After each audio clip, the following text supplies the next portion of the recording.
Anxiety जब develop होती है तो किसी को कैसे पता चलेगा कि ये मेरे में एंजाइटी डेवलप हो रही है? हम सबके दिमाग में सब तरह के थॉट्स चलते हैं, लेकिन अगर आप थॉट्स को लेबल करना शुरू कर देते हो, यार ये नेगेटिव है, और आप उनके प्रति रिजिड हो जाते हो, तो वो रिजिडनेस है, फिर वो आपके अंदर प्रॉब्लम क्रिएट करता है। और उस प्रॉब्लम का जो पता है ना, वो आपको फीडबैक मैकेनिज्म से चलता है। हमारी बॉडी एंजाइटी या जो भी ये साइकोलॉजिकल आपके अंदर जो प्रॉब्लम्स होती है उसके थ्रू फीडबैक देती है, और वो फीडबैक आपको 4 टाइप्स में मिलता है। तो एंजाइटी और डिप्रेशन दोनों में क्या डिफरेंस होता है? एंजाइटी के अंदर जो है वो ओवर थिंकिंग है, वो बहुत ज़्यादा होती है। मतलब यूँ समझिए कि आपके दिमाग में थॉट्स बहुत ज़्यादा चलते हैं, जबकि डिप्रेशन के अंदर जो है वो थॉट्स का मामला आपके अंदर बहुत कम होता है। तो जैसे आपने भी एक सामान्य एक वर्ड यूज़ किया कि मैं डिप्रेशन में चला गया था, जबकि वो डिप्रेशन नहीं था, वो एक प्रकार की एंजाइटी ही थी। डिप्रेशन के अंदर है वो कंटिन्यूसली मूड है वो डाउन रहता है, लेकिन एंजाइटी के अंदर ऐसा नहीं रहता। एंजाइटी के अंदर सामान्यतः जैसे ही कोई ट्रिगर मिलता है उसको, तो उसको बहुत ज़्यादा पैनिक होता है, बहुत ज़्यादा उसको घबराहट होती है, बहुत ज़्यादा बेचैनी होती है। फिर उसको ये डर लगने लगता है कि कहीं वापस वो बेचैनी नहीं आ जाए, कहीं वापस वो थॉट मेरे दिमाग में ट्रिगर ना हो जाए।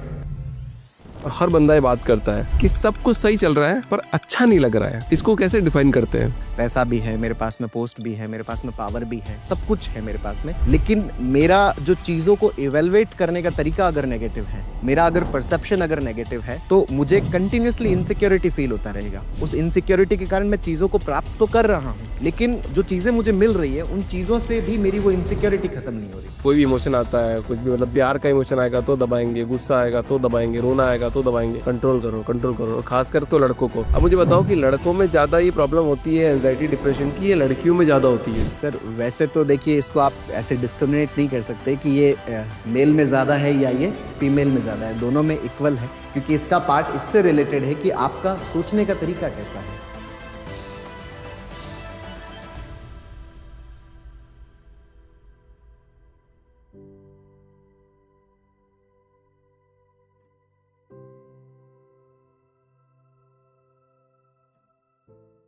कन्हैया जी, बहुत बहुत स्वागत है सर आपका द पावरफुल ह्यूमन शो के अंदर। जी। सर मैं आपसे बात करने से पहले एक छोटी सी बात थोड़ी ऑडियंस को बताना चाहता हूँ। देखो, आज के इस पॉडकास्ट में ना बहुत गजब की बात हम करने वाले हैं, और वो है मेंटल हेल्थ पर। और उससे पहले मैं खुद बता दूं कि 1 साल पहले ना मैं खुद डिप्रेशन का शिकार हो गया था। बहुत शॉर्ट ड्यूरेशन के लिए हुआ था। आप ही मान के चलो, कम से कम 15 से 20 दिन के लिए मुझे बहुत ऐसा लगने लगा था कि मैं मरने वाला हूँ आज ही। बट समहाउ कन्हैया जी के वीडियोस मेरे सामने आए और मैंने उनकी वीडियोस को देखना चालू किया, और मेरी मेरी 15 दिन की जो जर्नी है ना, अगर शायद इनकी वीडियो नहीं आते तो शायद मैं डिप्रेशन में चला जाता था, आपके सामने पॉडकास्ट नहीं कर रहा होता और आपके लिए अच्छा कंटेंट नहीं ला रहा होता। ये मेरी पर्सनल लाइफ की जर्नी है जो मैंने कहीं भी तक अभी तक बताई नहीं है, बट मैं आज शेयर कर रहा हूँ, क्योंकि मेरे को कन्हैया जी से मिलने का आज मौका मिल गया, और पूछने का आज मैं इनसे पूछ सकता हूँ, बातें कर सकता हूँ। सारी दुनिया के जितने भी लोग हैं मेंटल डिसऑर्डर से, उनको लगता है वो मर जाएंगे या फिर कुछ हो जाएगा, घबराहट बहुत होती है, सब कुछ अच्छा हो रहा था फिर भी टेंशन हो रही होती है लाइफ में, पेरेंटिंग से लेकर बुढ़ापे तक एक मेंटल स्ट्रेस हमेशा रहता है किसी भी एक आम आदमी की ज़िंदगी में। तो सारी बातें आज कन्हैया जी से डिस्कस करेंगे और जानने की कोशिश करेंगे कि ये सब क्यों होता है। सो कन्हैया जी, बहुत बहुत बहुत स्वागत है आज सर आपका द पावरफुल ह्यूमन शो के अंदर। पहला सवाल आपके लिए सर, आज मेंटल हेल्थ को लेकर इंडिया में आज भी लोग खुलकर बात क्यों नहीं करते हैं सर? सर एक्चुअल में क्या है कि मैं तो सबसे पहले तो आप ही का ही धन्यवाद करना चाहूँगा कि आपने क्या है कि मेंटल हेल्थ के लिए इतना अच्छा काम किया, कि सबसे पहले आपने इस चीज़ के बारे में बोला कि भाई मैं इस चीज़ से सफ़र किया और उसके बाद में मैं हील हुआ। क्योंकि सबसे ज़्यादा जो लोग जो है इसको लेके बहुत ज़्यादा स्टिग्मा बना हुआ है। यूँ स्टिग्मा बना हुआ, हालाँकि है नहीं ऐसा, कि उनको लगता है कि जैसे अगर ये चीज़ बाहर आ गई या इसके ऊपर अगर किसी को पता चल गया, तो हमारी जो फ्यूचर की जो जर्नी है वो गड़बड़ हो जाएगी, या लोग हमें अलग-अलग तरीके से टॉन्ट करेंगे, ताने मारेंगे, है ना? या मेरे जो लाइफ़ की प्रोडक्टिविटी है वो उस लेवल तक नहीं पहुँच पाएगी जिस लेवल पर मैं पहुँचना चाहता हूँ। लोग जो है वो खूब मेरा मजाक बनाएँगे। तो उन सब चीज़ों को जो दिमाग में जो चलता है, क्योंकि आप जब स्ट्रेस में होते हो या जब आप एंग्ज़ायटी में होते हो, आपका वैसे ही जो पार्ट है वो नेगेटिव थिंकिंग का हो रखा होता है। तो आप अपने फ्यूचर को भी नेगेटिव वे में इवैल्यूएट करते हो, आप अपनी सराउंडिंग को भी नेगेटिव वे में इवैल्यूएट करते हो, और आप अपने जीवन के हर घटनाक्रम को नकारात्मक तरीके से इवैल्यूएट करते हो, उसको उस दृष्टिकोण से देखते हो। तो फिर आपको लगता है कि अगर ये चीज़ पता चल गई, है ना? क्योंकि आपको अगर किसी को हार्ट का प्रॉब्लम होता है ना, वो आराम से डिस्कस करने जाता है, किसी को किडनी का प्रॉब्लम होता है वो आराम से डिस्कस करने जाता है, किसी को अगर डायबिटीज़ होती है तो वो आराम से डिस्कस करने जाता है। लेकिन मेंटल हेल्थ को लेके ये रहता है कि नहीं यार, अगर ये पता चला तो ये मेरे लिए क्या है कि एक ऐसा पॉइंट हो जाएगा कि शायद मैं अपनी ज़िंदगी में नॉर्मल नहीं हो पाऊंगा। इस कारण से इसके ऊपर खुलकर बातचीत नहीं होती, जबकि वो भी एक उसके एक नेगेटिव परसेप्शन का ही पार्ट है, जिसको आप कह सकते हो कि एक सोशली एक एडेप्टेड एक परसेप्शन बना हुआ है कि सब लोगों के अंदर है, जो नॉर्मली भी रह रहे हैं उनके अंदर भी ये एक पार्ट बना हुआ है कि अच्छा, अगर बाहर पता चला तो फिर मामला गड़बड़ हो जाएगा। राइट, मतलब आज भी एंजाइटी डिप्रेशन जब आप किसी साइकेट्रिस्ट के पास जाते हो तो ऐसे क्यों बोला जाता है पागल है ये एक्चुअल में क्या है कि शुरुआत में जो साइकेट्रिस्ट आए थे, है ना, इनिशियली जो इसका डेवलपमेंट हुआ था, तो इनिशियली जो साइकेट्रिस्ट वो मैक्सिमम जो साइकोटिक जो पेशेंट्स होते थे, जो बहुत ज़्यादा मतलब खराब स्थिति में होते थे, और उस समय शुरुआत में इतनी अच्छी ट्रीटमेंट की मॉडलिटीज़ नहीं होती थी, तो यही धीरे शुरुआत में समझा जाता था कि भाई साहब इनका कोई इलाज नहीं होता। और शुरुआत जो होती थी कि जैसे असाइलम्स बने थे, अभी आप देखते हो कि बहुत कम मेंटल असाइलम्स है ना। शुरुआत में पहले कुछ भी होता था कि अच्छा इसको पागल खाने भेजा जाए, या आगरा का बहुत ज़्यादा जिक्र किया जाता था कि इसको तो आगरा भेजा जाएगा या रांची भेजा जाएगा। लेकिन अब ऐसा नहीं है, क्योंकि धीरे धीरे ट्रीटमेंट मॉडलिटीज़ है वो अच्छी अच्छी आ रही है, थेरेपीज आ रही है, और जो ट्रेन्ड पर्सन है वो आ रहे हैं। मेन चीज़ है कि इसके प्रति अवेयरनेस जो है वो बहुत कम है। तो अवेयरनेस जैसे जैसे धीरे धीरे बढ़ती है, तो फिर ये पार्ट है ये भी अपने आप धीरे धीरे कम होने लगता है। कि जैसे अभी हमारे पास में जो मुझसे डिस्कस करने आते हैं, तो सिंपल वो अगर उनको बेचैनी हो रही है तब भी वो मुझसे संपर्क करते हैं, इवन उनका हेडेक हो रहा है तब भी वो मुझसे संपर्क करते हैं, अगर उनके चेस्ट पेन हो रहा है। अब चेस्ट पेन का और आपके ब्रेन का क्या रिलेशन, कई लोगों के दिमाग में आता है कि भाई ये दोनों आपस में कैसे लिंक्ड है, या किसी के पेट की प्रॉब्लम हो रही है तब भी वो आ रहा है। तो वो अपने आप को कोई पागल कंसीडर नहीं करते, क्योंकि पागलपन एक अलग चीज़ है, और साइकेट्री के अंदर पागलपन जैसा वैसे कुछ होता नहीं है। लेकिन ये हम एक सामान्य बोलचाल की भाषा में हम यूज़ करते हैं कि अच्छा पागल है क्या, अच्छा तेरा दिमाग खिसका हुआ है क्या, ये बातें हम बोलचाल की भाषा में बोलते हैं, जिसको आप जैसे आप यूँ समझ सकते हो कि किसी को टॉन्ट मारना है, या किसी को नीचा दिखाना है, या किसी को किसी भी तरह से परेशान करना, तो उस तरीके से ये यूज़ होता है। बाकी ऐसा एग्ज़ैक्टली नहीं है, क्योंकि हर चीज़ जो है वो नॉर्मल होने की दिशा में है। अगर कोई भी आपके डेवलपमेंटली आपका जो लाइफ़ चल रहा है, इवोल्यूशन जो आपका चल रहा है, उस दरमियान अगर कोई भी चीज़ होती है, तो उसका प्रॉपर ट्रीटमेंट है। बस वो प्रॉपर ट्रीटमेंट अगर मिल जाए, तो चीज़ें नॉर्मल भी हो जाती है। अच्छा कन्हैया जी, है ना, इंडिया के अंदर अप्रोक्सीमेटली लगभग इसे रिपोर्ट है जी। कि 1 लाख लोगों पे 0.5% साइकेट्रिस्ट है, जबकि होने चाहिए 3, और आप उनमें से एक हैं जो लोगों को हेल्प कर रहे हैं मेंटल डिसऑर्डर से बाहर निकालने की, अगर उनको कुछ परेशानी आ गई है। और हम पॉडकास्ट भी इसलिए कर रहे हैं ताकि इंडिया में ये सदाबहार पॉडकास्ट बनाने की कोशिश करेंगे कि जब तक दुनिया रहेगी मेंटल थिंग रहेगी, और ये पॉडकास्ट तब तक चलना चाहिए। जी। तो मेरा ये सवाल है कि जब भी कोई प्रोडक्ट या फिर कोई चीज़ बनाते हैं या फिर कोई किसी चीज़ में घुसता है, तो उसके ऊपर सबसे पहले वो चीज़ घटना घटित होती है। तो कन्हैया जी, आप इस फील्ड में आए क्यों? सर, आपने जैसे एक ये बात बोला ना कि बहुत कम साइकियाट्रिस्ट हैं। सबसे बड़ा प्रॉब्लम क्या है कि जो मेडिकल जो फ़ील्ड है उसके अंदर भी बहुत ज़्यादा स्टिग्मा है इस ब्रांच को लेके, है ना?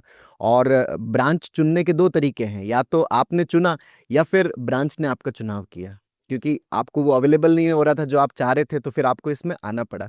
अब आने के बाद में अगर आपको उस ब्रांच से प्रेम हो जाता है तो आप उसमें बहुत अच्छा काम करते हो। अगर प्रेम नहीं होता तो आप लाइफ़ लॉन्ग हमेशा आपके दिमाग में रहता है कि काश मैं उस ब्रांच में होता तो मैं बढ़िया कर पाता। तो साइकेट्री को लेके जो मेडिकल फील्ड के अंदर भी बहुत ज़्यादा एक नेगेटिव परसेप्शन बना हुआ है, और ज़्यादातर तो जैसे हम लोग, जैसे मैं खुद भी एमबीबीएस करता था, तो मेरे साथी भी यही बोलते थे, या फिर मैं जब एमडी कर रहा था जब मैं साइकेट्री के अंदर, तो भी मेरे साथ वाले भी यही कह रहे थे कि भाई जो व्यक्ति साइकेट्री के अंदर प्रैक्टिस कर रहा होता है तो वो खुद भी साइकेट्रिक पेशेंट हो जाता है। इस तरह की ये बातें बोली जाती थी। या फिर उसका जो खुद का जो मान ली जैसे शादी को लेके भी होता है कि भई उसकी शादी अब बड़ी डिफ़िकल्टी के साथ में होती है। बहुत सारे कि वो अपना करियर सेटलमेंट है वो प्रॉपर नहीं कर पाता। तो ये बहुत सारे स्टिग्मा जो है वो मेडिकल फ़ील्ड के अंदर भी जुड़े हुए हैं, जैसे जो मैंने मेरे जीवन में के अंदर फ़ेस किए। और जब मुझे भी जब ये था कि भई अपन साइकियाट्री, तो मेरा ये था कि नहीं, अपन साइकियाट्री तो नहीं लेंगे। लेकिन जब पीजी में सिलेक्शन हुआ और मैं जब जयपुर में काउंसलिंग में गया, तो मेरे सामने 2 ऑप्शन अवेलेबल थे कि ईएनटी और साइकियाट्री, इनमें से एक का चुनाव किया जाए। तो मेरा ये था कि भई अपने को दोनों मिल रही है बीकानेर की, तो मैं ईएनटी ले लेता हूँ, जो नाक कान गले का डॉक्टर होता है, मैं वो बन जाता हूँ, साइकियाट्री नहीं लेंगे। क्योंकि ये तो भाई साहब, क्योंकि अभी अपनी शादी भी नहीं हुई है और पूरा जीवन बाकी है, तो इसमें अपन कैसे बिताएँगे? क्योंकि भरोसा करना बड़ा मुश्किल होता है उस समय। तो क्योंकि आप अपने जो सुनी-सुनाई बातें, उन्हीं से आप अपने जीवन को चला रहे होते हो। तो फिर मेरे से जस्ट किसी एक ने आगे क्या है कि जो ईएनटी है उसको उठा लिया। तो अब मुझे मजबूरीवश, मैं यूँ कहता हूँ, हमेशा मैं कहता हूँ कि भाई मैंने साइकेट्री को नहीं चुना, साइकेट्री ने मेरा चुनाव किया। अब यहाँ पे साइकेट्री में मैंने जब 5-7 दिन काम किया, तो काम करने के बाद मुझे ऐसा लगा कि यार जिस चीज़ की मैं हमेशा तलाश कर रहा था वो चीज़ तो इसके अंदर है। क्योंकि मैं जब खुद 11th के अंदर था तो मेरे अंदर बहुत ज़्यादा सोशल फोबिया था, सोशल एंजाइटी थी, और उसके कारण से मैं मतलब लोगों से डिस्कस भी नहीं करता था, बातचीत भी नहीं करता था। इवन मेरी सिस्टर की जो मैरिज हुई थी, 11th के अंदर मैरिज हुई थी, उसमें मेरा सिंगल फ़ोटो नहीं है। तो मुझे इतना ज़्यादा कैमरे को फेस करने में डर लगता था कि यार पता नहीं जो कोई अगर कैमरे के सामने मुझे बोलना पड़ा या मैं अपने आप को प्रेज़ेंट करूँगा तो कैसे हो पाएगा? इस कारण से जब मेरा मेडिकल कॉलेज में सिलेक्शन हुआ, मैं मेरी फ्रेशर पार्टी में भी नहीं गया, क्योंकि इतना ज़्यादा डर लगा था कि यार ये स्टेज पे बुलाएँगे, मुझसे मेरा नाम पूछेंगे, और उस दिन अगर मुझे कुछ हो गया, क्योंकि बहुत घबराहट हो रही थी कि अगर वहाँ पे कुछ हो गया तो अपना तो पूरा इज्जत है वो सारी खराब हो जाएगी। तो उसके चक्कर में मैं मेरी फ्रेशर पार्टी में नहीं गया। तो वहाँ से मैं मतलब इन सब चीज़ों पे साइकोलॉजी को पढ़ रहा था, लेकिन साइकियाट्रिक डॉक्टर नहीं बनना। लेकिन जब इसमें सिलेक्शन हुआ, ब्रांच ने चुना, तो फिर उसके बाद में जब मैंने इसमें काम किया तो मुझे मेरे जीवन के बहुत सारे प्रश्नों के उत्तर मिले। मुझे यूँ लगा कि हर दिन जो मैं किसी भी व्यक्ति से डिस्कस करता हूँ या हर किसी की कहानी के बारे में मैं चर्चा करता हूँ, बेसिकली वो किसी और की कहानी नहीं है, वो मेरी कहानी होती है। मुझे इतना अच्छा लगा। हर दिन ऐसा लगता था कि यार मैं अपनी ज़िंदगी के किसी पन्ने को है वो मैं पलट रहा हूँ। तो वहाँ से मुझे इसमें बहुत ज़्यादा आनंद आया, बहुत ज़्यादा अच्छा लगा, तो फिर धीरे-धीरे इसमें काम करना शुरू किया। कनक जी, ये बात तो प्रूव हो गई आज कि ना, नियति आपका अगर चुनाव करती है तो बिल्कुल सही करती है, और आप उसका एकदम राइट हो। देखो, आपने आज ये वीडियो बनाया, सब कुछ किए, तो मेरी ज़िंदगी भी सुधरी, हज़ारों लाखों लोगों की ज़िंदगी सुधर रही है। जो आपका एक्सप्लेनेशन करने का तरीका है, जो आपका एग्जाम्पल देने का तरीका है, उससे सब कुछ चेंज हो रहा है। अब इस पॉडकास्ट की एक्चुअल शुरुआत करते हैं सर अपन। अब मुझे बताओ कि पहले तो एनजाइटी और डिप्रेशन दो अलग अलग वर्ड है, और ये दोनों में क्या डिफरेंस होता है? सर, एंजाइटी और डिप्रेशन में अगर अपन मोटे तौर पे अगर देखना चाहें, तो एंजाइटी के अंदर जो है वो ओवरथिंकिंग है वो बहुत ज़्यादा होती है। मतलब यूँ समझिए कि पर जो मिनट है आपके दिमाग में थॉट्स बहुत ज़्यादा चलते हैं। जबकि डिप्रेशन के अंदर जो है वो थॉट्स का मामला आपके अंदर बहुत कम होता है। थॉट्स आपके अंदर उतने ज़्यादा नहीं चलते। ऐसे भी अगर आप मान लो किसी डिप्रेस्ड पर्सन से आप बात कर रहे होंगे, तो जैसे आपने भी एक सामान्य एक वर्ड यूज़ किया कि मैं डिप्रेशन में चला जाया गया था, जबकि वो डिप्रेशन नहीं था, वो एक प्रकार की एंजाइटी ही थी। क्योंकि जब आप बहुत ज़्यादा ओवरथिंकिंग में होते हो, डिप्रेशन के अंदर आप किसी से बात करते हो तो आप 10 बार बोलोगे तो वो 2-4 बार आपको उत्तर देगा। लेकिन एंजाइटी के अंदर ऐसा रहेगा कि मैं अपने सारे आंसर्स बता दूँ, कोई ऐसा पॉइंट ना रह जाए जो मिस हो जाए, या इनको एनालाइज़ करने के अंदर कोई डाउट हो जाए, मैं सारी चीज़ें अच्छे से क्लियर कर दूँ। मतलब आप 1-2 बार बोलोगे और सामने वाला आपको कम से कम 10-15 बार आपको उत्तर देगा। उसका हर तरह से एकदम कन्फर्म करेगा कि आपको समझ में आ गया ना, मैं क्या बोल रहा हूँ, आप एग्ज़ैक्टली समझ तो रहे हो ना? तो इस तरह के ऊपर जाएगा। डिप्रेशन के अंदर है वो कंटिन्यूअसली मूड है वो डाउन रहता है, लेकिन एंजाइटी के अंदर ऐसा नहीं रहता। एंजाइटी के अंदर सामान्यतः जैसे ही कोई ट्रिगर मिलता है उसको, तो उसको बहुत ज़्यादा पैनिक होता है, बहुत ज़्यादा उसको घबराहट होती है, बहुत ज़्यादा बेचैनी होती है, शुरुआती जो टाइम होता है। धीरे-धीरे ठीक है कि फिर उसको ये डर लगने लगता है कि कहीं वापस वो बेचैनी नहीं आ जाए, कहीं वापस वो थॉट मेरे दिमाग में ट्रिगर ना हो जाए, कहीं वापस मुझे वो घबराहट, वो फ़ियर ना आ जाए। तो उसके चक्कर में वो पहले से ही क्या है कि एंटिसिपेट करना शुरू कर देता है, और वो जो एंटिसिपेशन है, वो एंटिसिपेशन उसके अंदर कंटिन्यूअसली उसके अंदर घबराहट को रखता है। तो मतलब जैसे एक मेरा फ्रेंड है, तो अभी जैसे उसको एक बार क्या केस हुआ कि वो बोलता है कि मेरे को, जैसे कोई भी मेरे ऊपर आके ऐसा ऐसे हावी होके बोलता है, तो उसे थोड़ा तेज बोलेगा, तो उसको लगता है कि वो उसको मार देगा। जी। तो ये क्या है? ये एंजाइटी है ये या एंजाइटी डिप्रेशन? नहीं, ये एंजाइटी का पार्ट है, ये डिप्रेशन नहीं है।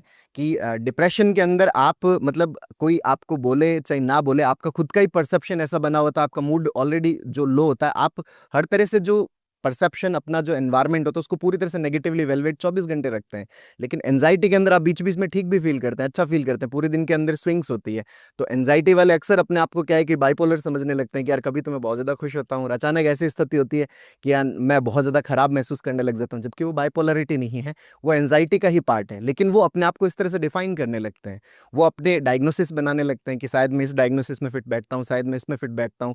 वो रिसर्च बहुत ज़्यादा करते हैं, इंटरनेट पे भी बहुत ज़्यादा रिसर्च करते हैं अपनी प्रॉब्लम के बारे में, उसके सॉल्यूशंस के बारे में। ये सारा इसी एंजाइटी का ही पार्ट है। तो 3 पार्ट हो गए क्या? एंजाइटी, बाइपोलर, डिप्रेशन, या और भी पार्ट होते हैं ऐसे? नहीं, मेजर सबसे बड़ा तो है कि एक तो साइकोसिस है, एक न्यूरोसिस का पार्ट है ना? साइकोसिस के अंदर जो आते हैं वो बाइपोलर और स्किज़ोफ्रेनिया वाला जो पार्ट है वो उसके अंदर आता है, और जो न्यूरोसिस वाला पार्ट है, न्यूरोसिस के अंदर एंजाइटी वाला पार्ट आता है, डिप्रेशन वाला पार्ट आता है, ओसीडी वाला पार्ट आता है। एंजाइटी के अंदर एंजाइटी का डोमेन बहुत ज़्यादा बड़ा है, उसी के अंदर जितने भी तरह के फोबिया हैं, चाहे वो आपको पानी से डर लगता हो, चाहे वो आपको फ्लाइट से डर लगता हो, चाहे वो आपको किसी भी चीज़ से, गंदगी से डर लगता हो, ये सारा कुछ पार्ट है वो आपका एंजाइटी के डोमेन में आता है। मतलब किसी भी चीज़ से डर लगना। जी। अच्छा, आपने जब प्रैक्टिस स्टार्ट किया था सर, तो पहला क्लाइंट आपका क्या था और क्यों, मतलब किस तरह का आपके पास सिचुएशन आई? मेरे पास में जो क्लाइंट आते थे तो मुझे उनसे क्या बातचीत करना बहुत अच्छा लगता था। तो मेरे पास में जो शुरुआत में आते थे जैसे स्टूडेंट्स जो है, जो जो एग्ज़ाम गोइंग स्टूडेंट्स हैं वो मेरे पास में बहुत ज़्यादा आते थे। और उन स्टूडेंट्स के साथ में मेरा डिस्कशन करने का रहता था, उनसे बातचीत करने का रहता था। तो वहीं से ही मेरे धीरे-धीरे इसके इंटरेस्ट का डेवलपमेंट हुआ। तो पहला सवाल मतलब उन्होंने क्या पूछा, मतलब किस तरह की बातचीत हुई आपकी और आपने उनको क्या सॉल्यूशन दिया? पहला सवाल जैसे ज़्यादातर जो उनके जो फ़ियर होते थे जैसे एग्ज़ाम्स को लेके ही होते थे कि भई मैं मतलब मेरी लाइफ़ के अंदर मैं सब कुछ मैं एकदम सही कर रही हूँ ना, मैं एकदम बढ़िया कर रही हूँ, लेकिन फिर भी मुझे बहुत ज़्यादा पैनिक हो रहा है। मैं अभी तक कोर्स को कम से कम 10-15 बार मैं कर चुकी हूँ, लेकिन फिर भी मुझे बहुत ज़्यादा घबराहट हो रही है। जबकि मेरे साथ में दूसरे स्टूडेंट्स भी हैं जिन्होंने अभी तक 1 या 2 बार किया होगा, और मैं जब उनसे डिस्कस करती हूँ तो उनको उतना आता भी नहीं है, बट फिर भी वो एकदम शांत रहते हैं, रिलैक्स रहते हैं। ऐसा क्यों? मुझे बहुत ज़्यादा बेचैनी क्यों हो रही है?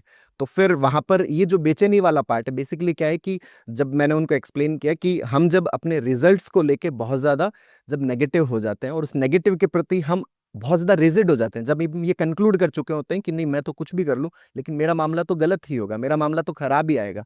जब आप अपने आउटकम को लेके बहुत ज़्यादा नेगेटिव हो जाते हो, तो वो जो नेगेटिव होना है वो आपने चाहे प्रिपरेशन कर रखा है, बट फिर भी आपको बहुत ज़्यादा घबराहट होता है, बहुत ज़्यादा बेचैनी होता है।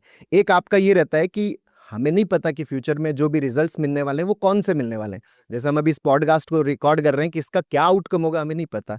इसके पॉजिटिव, इसके नेगेटिव कोई सा भी आउटकम हो सकता है। लेकिन आउटकम को लेके जब आप रिजिड हो जाते हो कि नहीं मैंने जैसा सोचा वैसा ही होगा, और मैं नेगेटिव को लेके रिजिड हो जाता हूँ, तो फिर हमें बहुत ज़्यादा घबराहट, बहुत ज़्यादा बेचैनी होती है। लेकिन अगर आप इस बात पे चलते हो कि नहीं यार मैंने मेरी तरफ से जो भी प्रिपरेशन करना है वो प्रिपरेशन मैंने कर लिया है। अब इसका जो भी आउटकम आएगा आई विल एक्सेप्ट इट। जैसे भगवद गीता के अंदर बोलते हैं कि भी तुम कर्म करो, फल की इच्छा मत करो, क्योंकि फल जो है, फ्रूट जो है, वो बहुत सारे फैक्टर्स पे डिपेंड करता है। आप अपना पार्ट प्ले कर सकते हो। आप एक कंपनी में काम करते हो, कंपनी के अंदर एक जो भी एम्प्लॉय है वो अपना काम कर सकता है। आउटकम क्या मिलेगा वो तो बहुत सारे फैक्टर्स है। कितना एक पूरा एनवायरनमेंट है, आप अलग हो और पूरा अस्तित्व आपका एनवायरनमेंट है, तो अस्तित्व का और आपका दोनों का एक साथ साथ सपोर्ट चलता है। और वो भी आपके लाइफ के अंदर आपका तो मैं मानता हूँ कि 1% से भी बहुत कम पार्ट है। बाकी का सारा पार्ट है ये पूरे अस्तित्व का पार्ट है, पूरे एनवायरनमेंट का पार्ट है। तो वो जो सिचुएशंस है, वो सिचुएशंस और आपके एफर्ट्स दोनों मिलकर आउटकम को कंट्रोल करते हैं। तो एनवायरनमेंट वाला पार्ट आप अपने हिस्से में कंट्रोल नहीं कर सकते, तो उसको आपको एक्सेप्ट करना होता है, उसको छोड़ना होता है कि हाँ ठीक है, whatever comes I will accept it. तो फिर आप धीरे-धीरे अपने आप को रिलैक्स कर लेते हो। यही तो सबसे बड़ी दुविधा है कि आउटकम को छोड़े कैसे?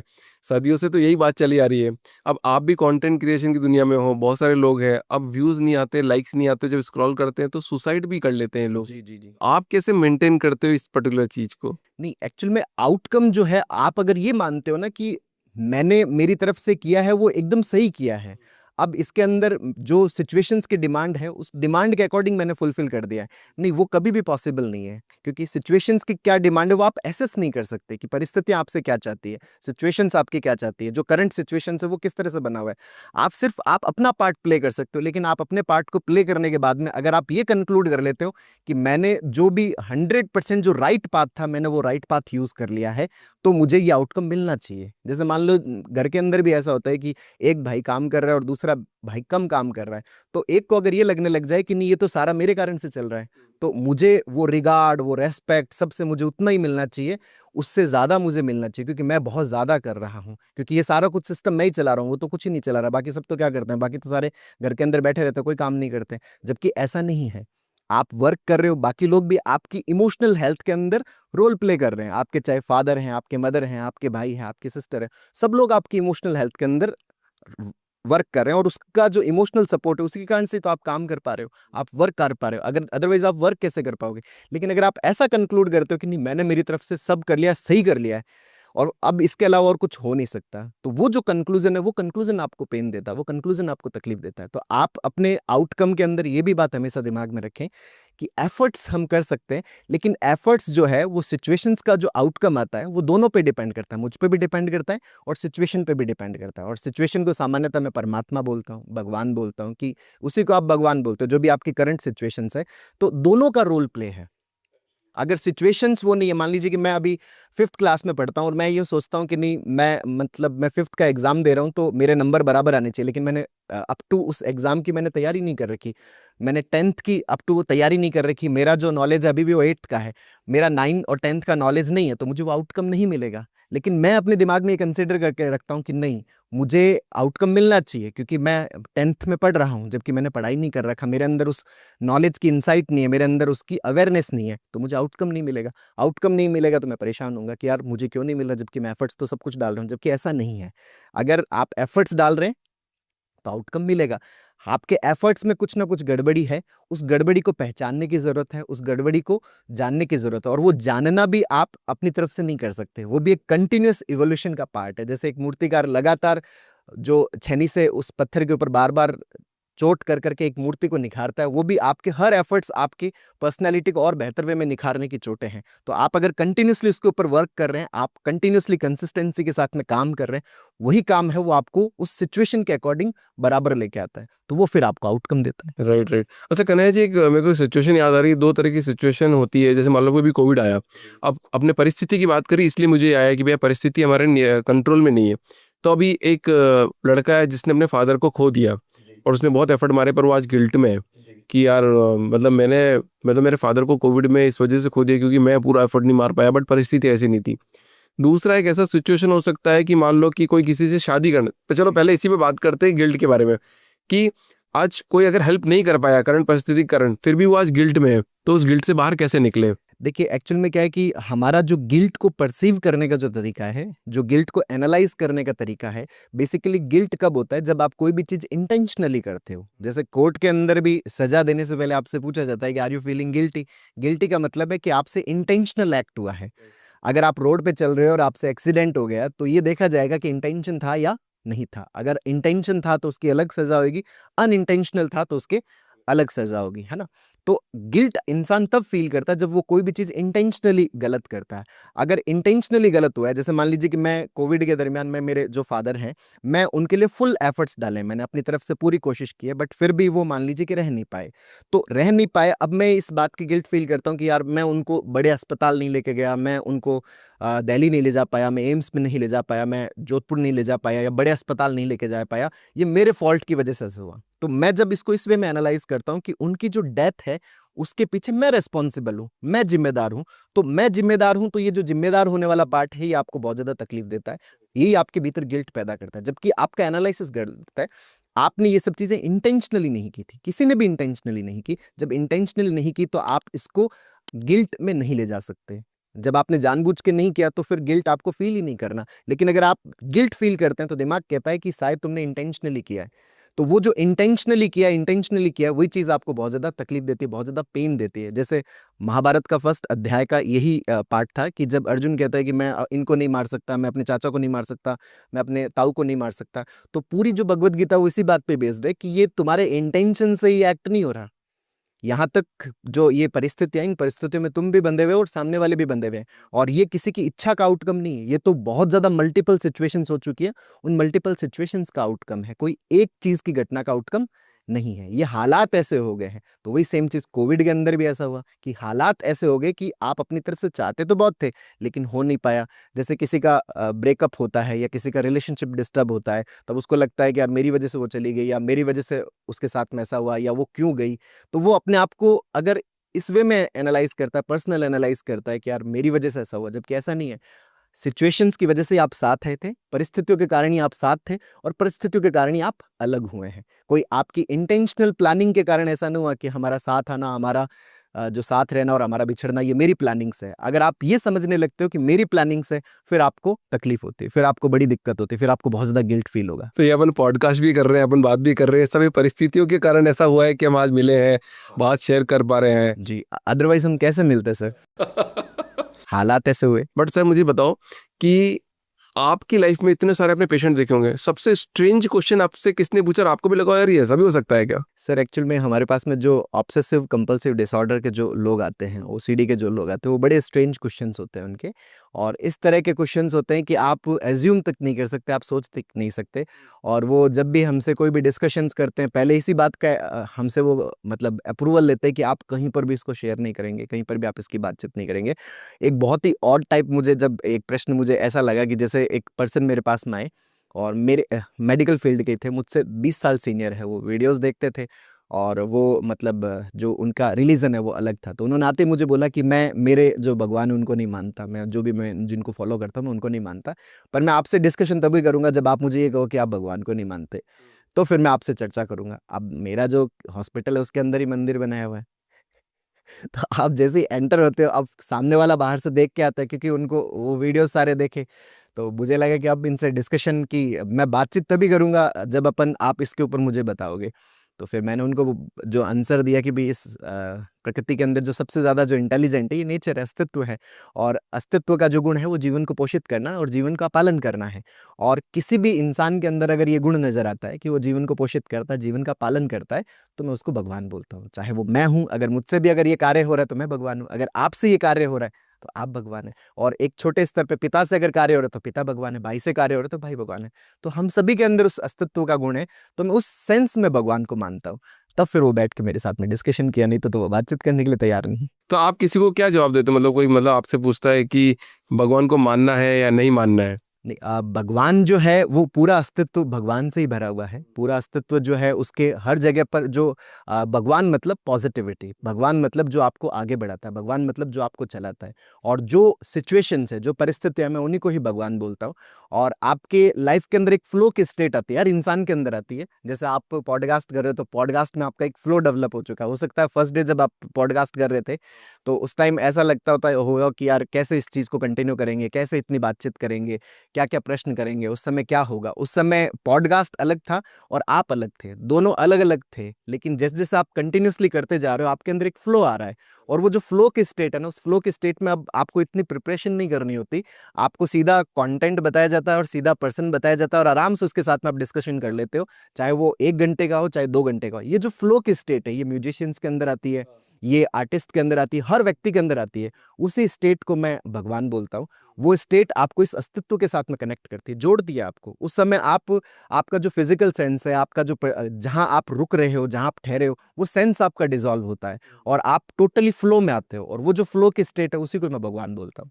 अच्छा, मैंने आपको शायद एक कार वाला एक वीडियो देखा था कि जी ड्राइविंग करते हो आप, जी तो उसको आप एक्सप्लेन करोगे कि आप ड्राइविंग करते हो तो आप ड्राइवर हो या नहीं हो, जी। हाँ, ये मैं उस उसी अस्तित्व के साथ जी जी जोड़ने जी के जी लिए। जी जी जी, ये जैसे अपन मतलब इसको द्वैत और अद्वैत के हिसाब से हम लोग एक्सप्लेन करते हैं कि जब आप गाड़ी नहीं चलाना जान रहे होते तो आपके अंदर एक ड्राइवर की कॉन्शियस नहीं होती, है ना। जैसे ही आप गाड़ी चलाना स्टार्ट करते हो, आप सीखना शुरू करते हो, तो आपके अंदर एक ड्राइवर की कॉन्शियस पैदा होती है। वो ड्राइवर की कॉन्शियस क्या है? बेसिकली आपके और गाड़ी के बीच में कनेक्टिंग लिंक है जो आपको जोड़ती है उसके साथ में। और जब वो कॉन्शियस आपके अंदर पैदा होती है तो आपका जो विस्तार है वो गाड़ी तक हो जाता है। अब गाड़ी सड़क पे नहीं चल रही, आप सड़क पे चल रहे हो। गाड़ी अगर स्पीड ब्रेकर पे अगर ऊपर नीचे होती है तो आप भी उसके साथ में ऊपर नीचे होते हो, आप एक फ्लो में आ जाते हो। वो जो ड्राइवर की कॉन्शियस है वो आपको और गाड़ी को कनेक्ट करती है। वही सेम चीज एक भगवान की कॉन्शियस है जो आपको और इस पूरे अस्तित्व को कनेक्ट करती है, जो जोड़ती है आपको। जैसे एक टीचर है, वो जब क्लास में नहीं जाता तो वो एक सामान्य पर्सन होता है, लेकिन जैसे ही वो क्लास के अंदर जाने के बाद वो एक प्रेजेंटेशन देता है कंटेंट का, तो फर्स्ट टाइम उसके अंदर टीचर की कॉन्शियस पैदा होती है। तो जैसे बच्चे हैं वही उसके अंदर टीचर की कॉन्शियस पैदा करते हैं, तो वो पहली बार टीचर बनता है। और लगातार लगातार अगर वो क्लास में जा रहा है तो उसके अंदर टीचर की कॉन्शियस पैदा होती है। और उस कॉन्शियस की कोई मूर्ति नहीं है। कोई कहे कि मैं उसका हाथ काट के देखूं तो यहाँ पे कोई ड्राइवर का हाथ मिलेगा क्या? नहीं, इधर का हाथ काटू नहीं मिलेगा। वो क्या है? एक अवेयरनेस है, एक समझ है, एक अंडरस्टैंडिंग है। वही समझ, वही अवेयरनेस, वही अंडरस्टैंडिंग अगर आपकी इस अस्तित्व के प्रति है तो आप इसके साथ में कनेक्टेड फील करते हो। वही अवेयरनेस, वही अंडरस्टैंडिंग अगर आपके माइंड के प्रति है, आपकी थॉट्स के प्रति है, तो आप उसके ऊपर भी बहुत अच्छा उसके साथ में फ्लो फील करते हो, आप बहुत अच्छा महसूस करते हो उसके साथ में। कन्हैया जी, एक सवाल और आ रहा मेरे दिमाग में कि ना, मतलब बहुत कॉमन सवाल है और हर बंदा ये बात करता है कि सब कुछ सही चल रहा है पर अच्छा नहीं लग रहा है। इसको कैसे डिफाइन करते हैं? सर, सब कुछ सही चल रहा है, हम क्या है कि सही चलने को उस वे में डिफाइन करते हैं कि जैसे मेरे पास में एक्सटर्नली सब चीज़ें हैं, मेरे पास में पैसा भी है, मेरे पास में पोस्ट भी है, मेरे पास में पावर भी है, सब कुछ है मेरे पास में। लेकिन मेरा जो चीज़ों को इवेलुएट करने का तरीका अगर नेगेटिव है, मेरा अगर परसेप्शन अगर नेगेटिव है, तो मुझे कंटिन्यूअसली इनसिक्योरिटी फील होता रहेगा। उस इनसिक्योरिटी के कारण मैं चीज़ों को प्राप्त तो कर रहा हूँ, लेकिन उन चीज़ों जो चीज़ें मुझे मिल रही है उन चीज़ों से भी मेरी वो इनसिक्योरिटी खत्म नहीं हो रही। अब वो इनसिक्योरिटी अगर खत्म नहीं हो रही तो आपका माइंड कंटिन्यूस चलेगा, क्योंकि दिमाग जो है वो आपकी प्रॉब्लम्स को सॉल्व करने के लिए बना है। इस अस्तित्व का सबसे कमजोर प्राणी इंसान है, बाकी सबके पास में कुछ ना कुछ ताकत है ना। शेर के पास में ताकत है, और जिराफ के पास में हाइट है, हाथी के पास में वजन है, इवन मधुमक्खी के पास में भी एक डंक है। इंसान के पास में कुछ भी नहीं है, ना उसके पास में नाखून तेज है, ना उसके पास में दांत तीखे हैं, ना उसकी स्पीड तेज है। तो अगर वो किसी खतरे में अगर फंसा ना, तो वो किसी भी तरह से नहीं बच सकता। वो खतरे से तभी बच सकता है जब उसको खतरे के बारे में पहले से पता चल जाए कि यार वहां जाएंगे नहीं। इसके अलावा उसके पास में बचने का कोई संसाधन नहीं है, कि वो बंदर की तरह ऐसा भी नहीं कि वो पेड़ पे फटाफट चढ़ जाएगा। तो इवोल्यूशन से हमारे अंदर जो प्रीफ्रंटल कॉर्टेक्स है वो धीरे धीरे हमारे अंदर डेवलप हुआ। प्रीफ्रंटल कॉर्टेक्स बेसिकली क्या है, इंफॉर्मेशन को स्टोर करने का सेंटर है, कि आपको पहले से सूचनाएं पता चल जाए कि अच्छा ये सूचना आपको पता चल जाए तो फिर आप उसका क्या निकाल सकते हो, सॉल्यूशन निकाल सकते हो कि अपन वहां जाएंगे नहीं। तो ब्रेन जो है वो डेवलप हुआ सूचनाओं को इकट्ठा करने के लिए। जीवन की जितने भी इनसिक्योरिटीज है उन इनसिक्योरिटीज को डील करने के लिए हमारा ब्रेन डेवलप हुआ। अब जब तक आपके जीवन में इनसिक्योरिटीज रहती है, दिमाग शांत नहीं रहता। दिमाग लगातार लगातार उस प्रश्न का उत्तर ढूंढने की कोशिश करता है। अब इनसिक्योरिटीज आपकी दो तरह की है। एक इनसिक्योरिटीज है जो आपकी रियल है, और एक इनसिक्योरिटी है जो आपकी इमेजिनरी है। जैसे मैं छोटा सा एग्जांपल कार्डियोफोबिया को लेके ले लूं, मान लो कि वहां पर मुझे ये लगता है कि मुझे कुछ हो जाएगा, जबकि मेरे टेस्ट सारे नॉर्मल है, इन्वेस्टिगेशंस नॉर्मल है, जांचें नॉर्मल है।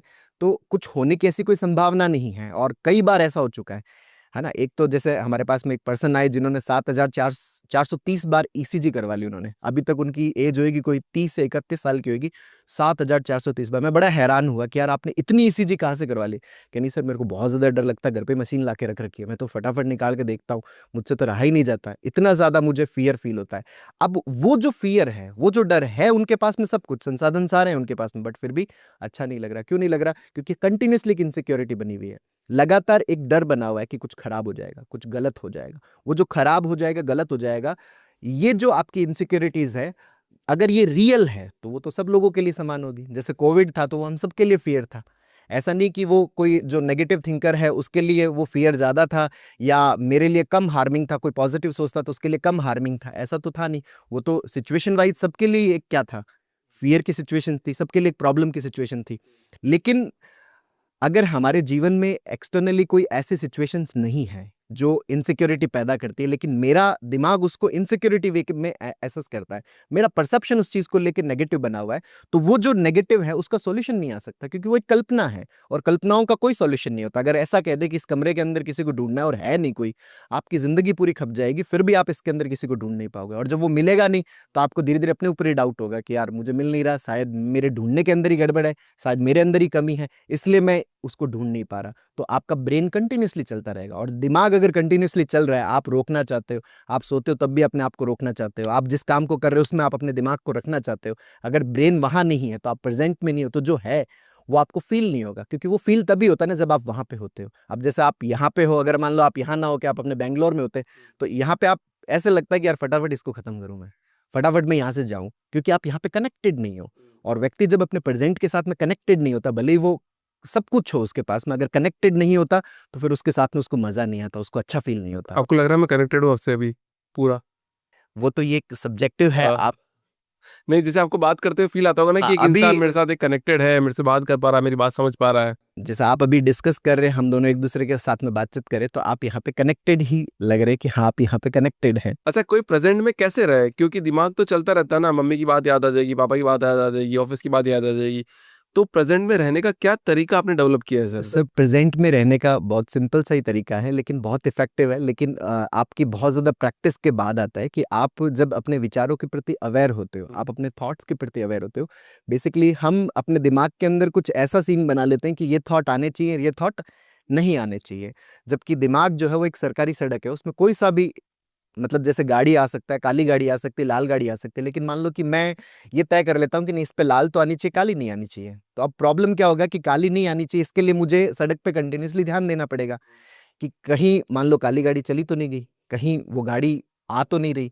तो मेरी कॉन्शियस है वो टोटली मेरी उस सड़क के ऊपर स्टक हो जाएगी, फिर मैं जो काम कर रहा हूँ वो काम नहीं कर पाऊंगा। करेक्ट, हाँ। तो मैंने अगर मेरे ब्रेन में ऐसा रख रखा है कि यार ये विचार नहीं आने चाहिए, थॉट्स नहीं आने चाहिए, तो फिर आप उनको रोकने की कोशिश करते हो, और जितना आप उसको रोकने की कोशिश करते हो आपकी कॉन्शियस वहीं स्टक हो जाती है, करेक्ट। और कॉन्शियस स्टक हो गई तो फिर आप प्रेजेंट में नहीं अवेलेबल हो पाओगे। तो अगर मुझे प्रेजेंट में अवेलेबल होना है तो मेरे कॉन्शियस का वहां से लिबरेट होना जरूरी है, और कॉन्शियस तब लिबरेट होता है जब मैं इस बात को समझता हूँ, इस चीज को अंडरस्टैंड करता हूँ कि ब्रेन जो है वो जैसे खेत के अंदर आप फसल बीजते हो तो फसल तो निकलती है लेकिन कचरा भी निकलेगा, कुछ भी निकल सकता है। तो दिमाग में किसी भी प्रकार का थॉट आ सकता है, कुछ भी आ सकता है। जब आप उसके प्रति एक्सेप्टेंस रखते हो तो धीरे धीरे आप उन थॉट्स के प्रति न्यूट्रल होने लगते हो, जिसको आप बोलते हो कि मैं ऑब्जर्वर की तरह देखता हूँ कि ठीक है आया गया, ठीक है आया गया। ये धीरे धीरे आपके अभ्यास से होता है और धीरे धीरे आपकी कॉन्शियस लिबरेट होने लगती है और आप उस प्रेजेंट मोमेंट के अंदर आने लग जाते हो। बट थॉट्स, मतलब थॉट्स आते कहाँ से? मतलब ये, मतलब आपकी क्या स्टडी बोलती है कि ये मतलब अपने आप कैसे पैदा हो रहे हैं, या हम सब देख रहे हैं उसकी वजह से पैदा हो रहे हैं, या फिर अंदर से ऑटोमेटिकली कुछ केमिकल रिलीज होता है उसकी वजह से पैदा हो रहे हैं? नहीं नहीं सर, केमिकल तो हम सब में रिलीज हो रहा हाँ। है। अब केमिकल एक के अंदर जो थॉट्स है वो जिस जिस कल्चर का वो होता है उसी कल्चर से रिलेटेड थॉट्स क्यों आते हैं। मैं अगर इंडिया हूं तो इंडिया से रिलेटेड थॉट्स क्यों आते हैं, मेरे अंदर अमेरिकन के थॉट्स क्यों नहीं आते, अमेरिका वाले के अंदर वहीं के थॉट्स क्यों आते हैं, वो उसकी लर्निंग है। थॉट्स जो है वो हमारा ये एक सिक्योरिटी सिस्टम है कि आप अपने जीवन को किस तरह से चलाते हो, किस तरह से आप अपने लाइफ को मेंटेन करते हो, उसके लिए आप लर्न करते हो। आप बचपन से आप सीख रहे हो। हमारे ब्रेन के 4 बेसिक काम होते हैं। जो भी इंफॉर्मेशन आ रही है ये हमारे जो 5 सेंसरी ऑर्गन्स हैं, हमारी आंखें, हमारे नाक, हमारे कान, हमारी जीभ और हमारी चमड़ी, इन पांचों सेंसरी ऑर्गन से हमारे दिमाग में इंफॉर्मेशन जाती है। वो इंफॉर्मेशन जो है हमारे ब्रेन के अंदर न्यूरॉन्स है, जैसे एक प्लेट होती है उसके अंदर ऐसे ही मोती बिखरे हुए हैं। वो जो इंफॉर्मेशन है वो उन मोतियों को कनेक्ट करते हुए एक पैटर्न बना देती है, एक कोड बना देती है। जैसे आप मतलब टेक्निकली आप बहुत ज्यादा इन चीजों में रहते हो तो एक कोड बना देती है। वो कोड में क्या है, वो इन्फॉर्मेशन आपके स्टोर हो गया। अब वो इन्फॉर्मेशन अगर कंटिन्यूसली जा रही है तो वो पैटर्न जो स्टेबल हो जाता है। अब पैटर्न स्टेबल होने के बाद में जैसे फ्यूचर में उसके सिमिलर कोई भी एक्टिविटी होती है, सिमिलर कोई भी आपको इवेंट मिलता है, क्योंकि हालांकि जीवन के अंदर कोई सा भी इवेंट रिपीट नहीं होता। हम जो मिल रहे हैं ये परिस्थितियां हमारे इस जीवन में कभी भी नहीं आने वाली। ये आज का जो इवेंट है वो इसी तरह से ही हुआ, आगे कभी इस तरह का वापस सेम परिस्थितियां कभी भी पैदा नहीं होगी, राइट, है राइट। ना। तो सिमिलरिटी कभी भी नहीं है, लेकिन हमारा जो दिमाग है कि हमें थोड़ी सी भी सिमिलर चीजें दिखती है तो दिमाग उसी तरह से उससे रिलेटेड जो पैटर्न्स है वो पैटर्न्स स्टिमुलेट होते हैं, और वो पैटर्न्स है वो हमारे दिमाग के अंदर सजेशंस पैदा करते हैं कि इस पर्टिकुलर एक्टिविटी में ये भी हो सकता है, ये भी हो सकता है, ये भी हो सकता है, ये भी हो सकता है। जैसे हम बच्चे को सिखाते हैं, बेटा ये बताओ ये क्या है, पहले आप बताते हो कि ये गिलास है, फिर आप उससे थोड़ी देर बाद में पूछते हो कि ये बताओ क्या है, तो फिर आप उसको ऑप्शन सजेस्ट करते हो। अगर उसके मजबूत बना हुआ है तो वो बता देता है कि ये ग्लास है, नहीं तो फिर आप उसको फिर से बताते हो। आप बेसिकली क्या कर रहे हो, उसके अंदर कंडीशनिंग करवा रहे हो, आप उसके अंदर पैटर्न्स को बना रहे हो। तो जैसे ही सिमिलरिटी मिलती है, तो सिमिलरिटी जैसे ही मिलती है तो वो पैटर्न स्टिमुलेट होता है, वो आपको सजेशंस देता है। जैसे आप गूगल पे कोई भी वर्ड डालते हो तो गूगल उससे रिलेटेड आपको 10 चीजें ओपन करके दे देता है, आप उसमें से एक चुन लेते हो और उसके ऊपर आप काम करना शुरू कर देते हो। उसी तरह से आपका जो ब्रेन है उसके अंदर ऑप्शंस आते हैं। जो हमारा सबकॉन्शियस माइंड है, जिसको हमने सबकॉन्शियस डिफाइन कर रखा है, माइंड को ही अलग अलग टाइप्स में स्टडी के हिसाब से हमने बांट रखा है, तो सबकॉन्शियस के अंदर ये सारे पैटर्न्स पड़े हुए हैं। तो उसमें से आप एक चुनते हो और चुनने के बाद में वो आपका थॉट का रूप ले लेता है। अब ये प्रैक्टिस हमारी इतनी ज्यादा हो रखी होती है कि हम कॉन्शियसली चीजों को पकड़ नहीं पाते, क्योंकि अभी भी जैसे हम बात कर रहे हैं तो हम सोच के बात नहीं कर रहे कि मुझे क्या बोलना है, आप क्या पूछोगे, मुझे क्या रिप्लाई करना है, मुझे मेरे गेस्चर्स कैसे होने चाहिए, मेरे फेशियल एक्सप्रेशंस कैसे होने चाहिए, ये किस तरह से होना चाहिए। ये सब बहुत ही ज्यादा माइक्रो सेकेंड्स के अंदर होने वाली घटनाएं हैं, लेकिन ये हो इसी तरह से रहा है क्योंकि आपका अभ्यास कंटिन्यूस इसके ऊपर चला है। इससे आपके अंदर थॉट्स क्रिएट हो रहे हैं, और यहाँ पर गड़बड़ तब हो जाती है जब आपके दिमाग में जो थॉट आ रहा है वो इस पर्टिकुलर सिचुएशन के लिए रियल नहीं है, क्योंकि वो तो आपकी पास्ट की लर्निंग है। वर्तमान की लर्निंग तो अभी होनी है, आपकी पास्ट की लर्निंग है, और वो थॉट हमेशा आपका पास्ट का है। लेकिन अगर मैं उस थॉट के प्रति रिजिड हो जाता हूं तो फिर मैं अपनी रियलिटी को उस थॉट के अकॉर्डिंग ढालने की कोशिश करता हूं। रियलिटी कभी बदल नहीं सकती, वो हमेशा वैसी ही रहने वाली है। 5 के बाद में हमेशा छठा इवेंट आएगा, छठे के बाद में हमेशा सातवां आएगा। आप सातवें को पसंद करते हो या नहीं करते। अगर आप पसंद करते हो तो आप उसमें उतर जाओगे, नहीं पसंद करते तो आप उसको रिजेक्ट करोगे, फिर वो आपके दिमाग में स्टक होगा तो फिर आप साइकोलॉजिकली परेशान होगे। तो अगर बहुत अच्छी जिंदगी जीनी है किसी को, तो हर चीज को अगर परिस्थिति पे डाल दे कि ये तो परिस्थिति की वजह से हुआ, तो क्या वो अच्छी जिंदगी जी सकता है? अगर हमारे जीवन में जो इवेंट्स हो चुके हैं ना, एक्चुअल में सर ये जो थॉट बना हुआ है ना, ये भी देखिए मतलब हमारी लाइफ की परिस्थिति वाइज ये बना हुआ है कि जैसे इलाज जो है वो बीमारी के लिए बना हुआ है ना। जब आप बीमार नहीं हो तब आपको इलाज की जरूरत नहीं है। कोई सा भी एक्सप्लेनेशन जो है वो एक्सप्लेनेशन हमेशा जो बना हुआ है वो किसी ना किसी परिस्थितियों को एक्सप्लेन करने के लिए बना हुआ है, ताकि आप अपने दिमाग के अंदर इजी फील करो, आप अपने दिमाग के अंदर कंफर्टेबल फील करो। जैसे अक्सर एक जैसे मैं पास्ट लाइफ के बारे में भी बोलता हूँ कि जैसे एक बच्चा है, उसके पेरेंट्स जो है उनके जैसे बच्चा हुआ और बच्चे को पैदाइशी कोई बीमारी हो गई है ना, तो बीमारी होगी तो पेरेंट्स को बड़ा गिल्ट फील होता है कि यार हमारी वजह से इस बच्चे को ये प्रॉब्लम हो गई, अब ये जिंदगी भर इस बीमारी के साथ में रहेगा। तो जिंदगी भर इस बीमारी के साथ में रहेगा तो ये जिंदगी भर तकलीफ झेलेगा, तो इस तकलीफ का कारण हम लोग बने।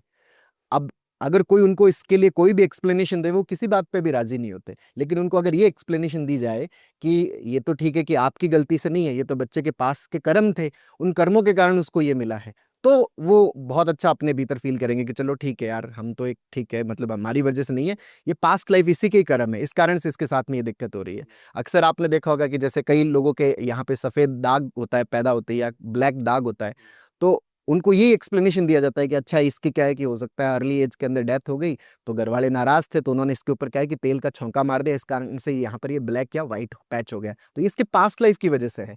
तो वो एक्सप्लेनेशन आपको राजी करता है, लेकिन ये एक्सप्लेनेशन हर जगह लागू नहीं होता। हर एक्सप्लेनेशन जो भी बने हुए वो सिचुएशन वाइज ही बने हुए हैं। तो जो हुआ वो परिस्थिति की वजह से हुआ, तो जब आपको एक्सपेक्टेशन जो आउटकम जो आपको मिला है, अगर वो ऐसा मिला है कि जिस आउटकम के साथ में आप राजी नहीं है, तो आपको ये एक्सप्लेनेशन है वो जीवन में आगे बढ़ाता है, आपको अच्छा फील करवाता है ये, तो उसी हिसाब से एक्सप्लेनेशन आया है, लेकिन आप हर जगह ये नहीं कर सकते। मतलब मन के हारे हार मन के जीते जीत वाली बात हो गई है, तो कि कभी भी कोई भी बात हो इसको अलग तरीके से एक्सप्लेन कर दो, कभी किसी की डेथ हो गई तो उस किसी पे डाल दो, कभी आपके साथ हो गया हो तो कुछ डाल दो, तो इस तरह से जिंदगी जी जा रही है। जी, मैंने एक बचपन में एक स्टोरी सुनी सर, मुझे उसका कभी मतलब समझ में नहीं आया, लेकिन जब मैं साइकेट्री में आया, जब मैंने साइकोलॉजी को पढ़ा, तो मुझे जब मैंने साइकोलॉजी को फील किया, तो मुझे उसका रियल मीनिंग समझ में आया कि एग्जैक्टली वो उत्तर ऐसा क्यों हुआ। और हम सब ने वो स्टोरी सुन रखी है कि एक लोमड़ी थी, वो बहुत ज़्यादा भूखी थी, तो वो क्या है कि फिर वो जंगल में जाती है। अच्छा, जंगल में जाती है तो वहाँ पर उसको क्या है कि मतलब खाना नहीं मिलता, तो वो एक बाग में जाती है, वहाँ पर उसको एक अंगूर की बेल दिखती है, और बेल थोड़ी ऊपर होती है, तो वो वहाँ पर जंप करती है। अब जंप करने के बाद में उसको क्या है कि अंगूर नहीं मिलते, 8-10 बार कोशिश करते हैं, अंगूर नहीं मिलते।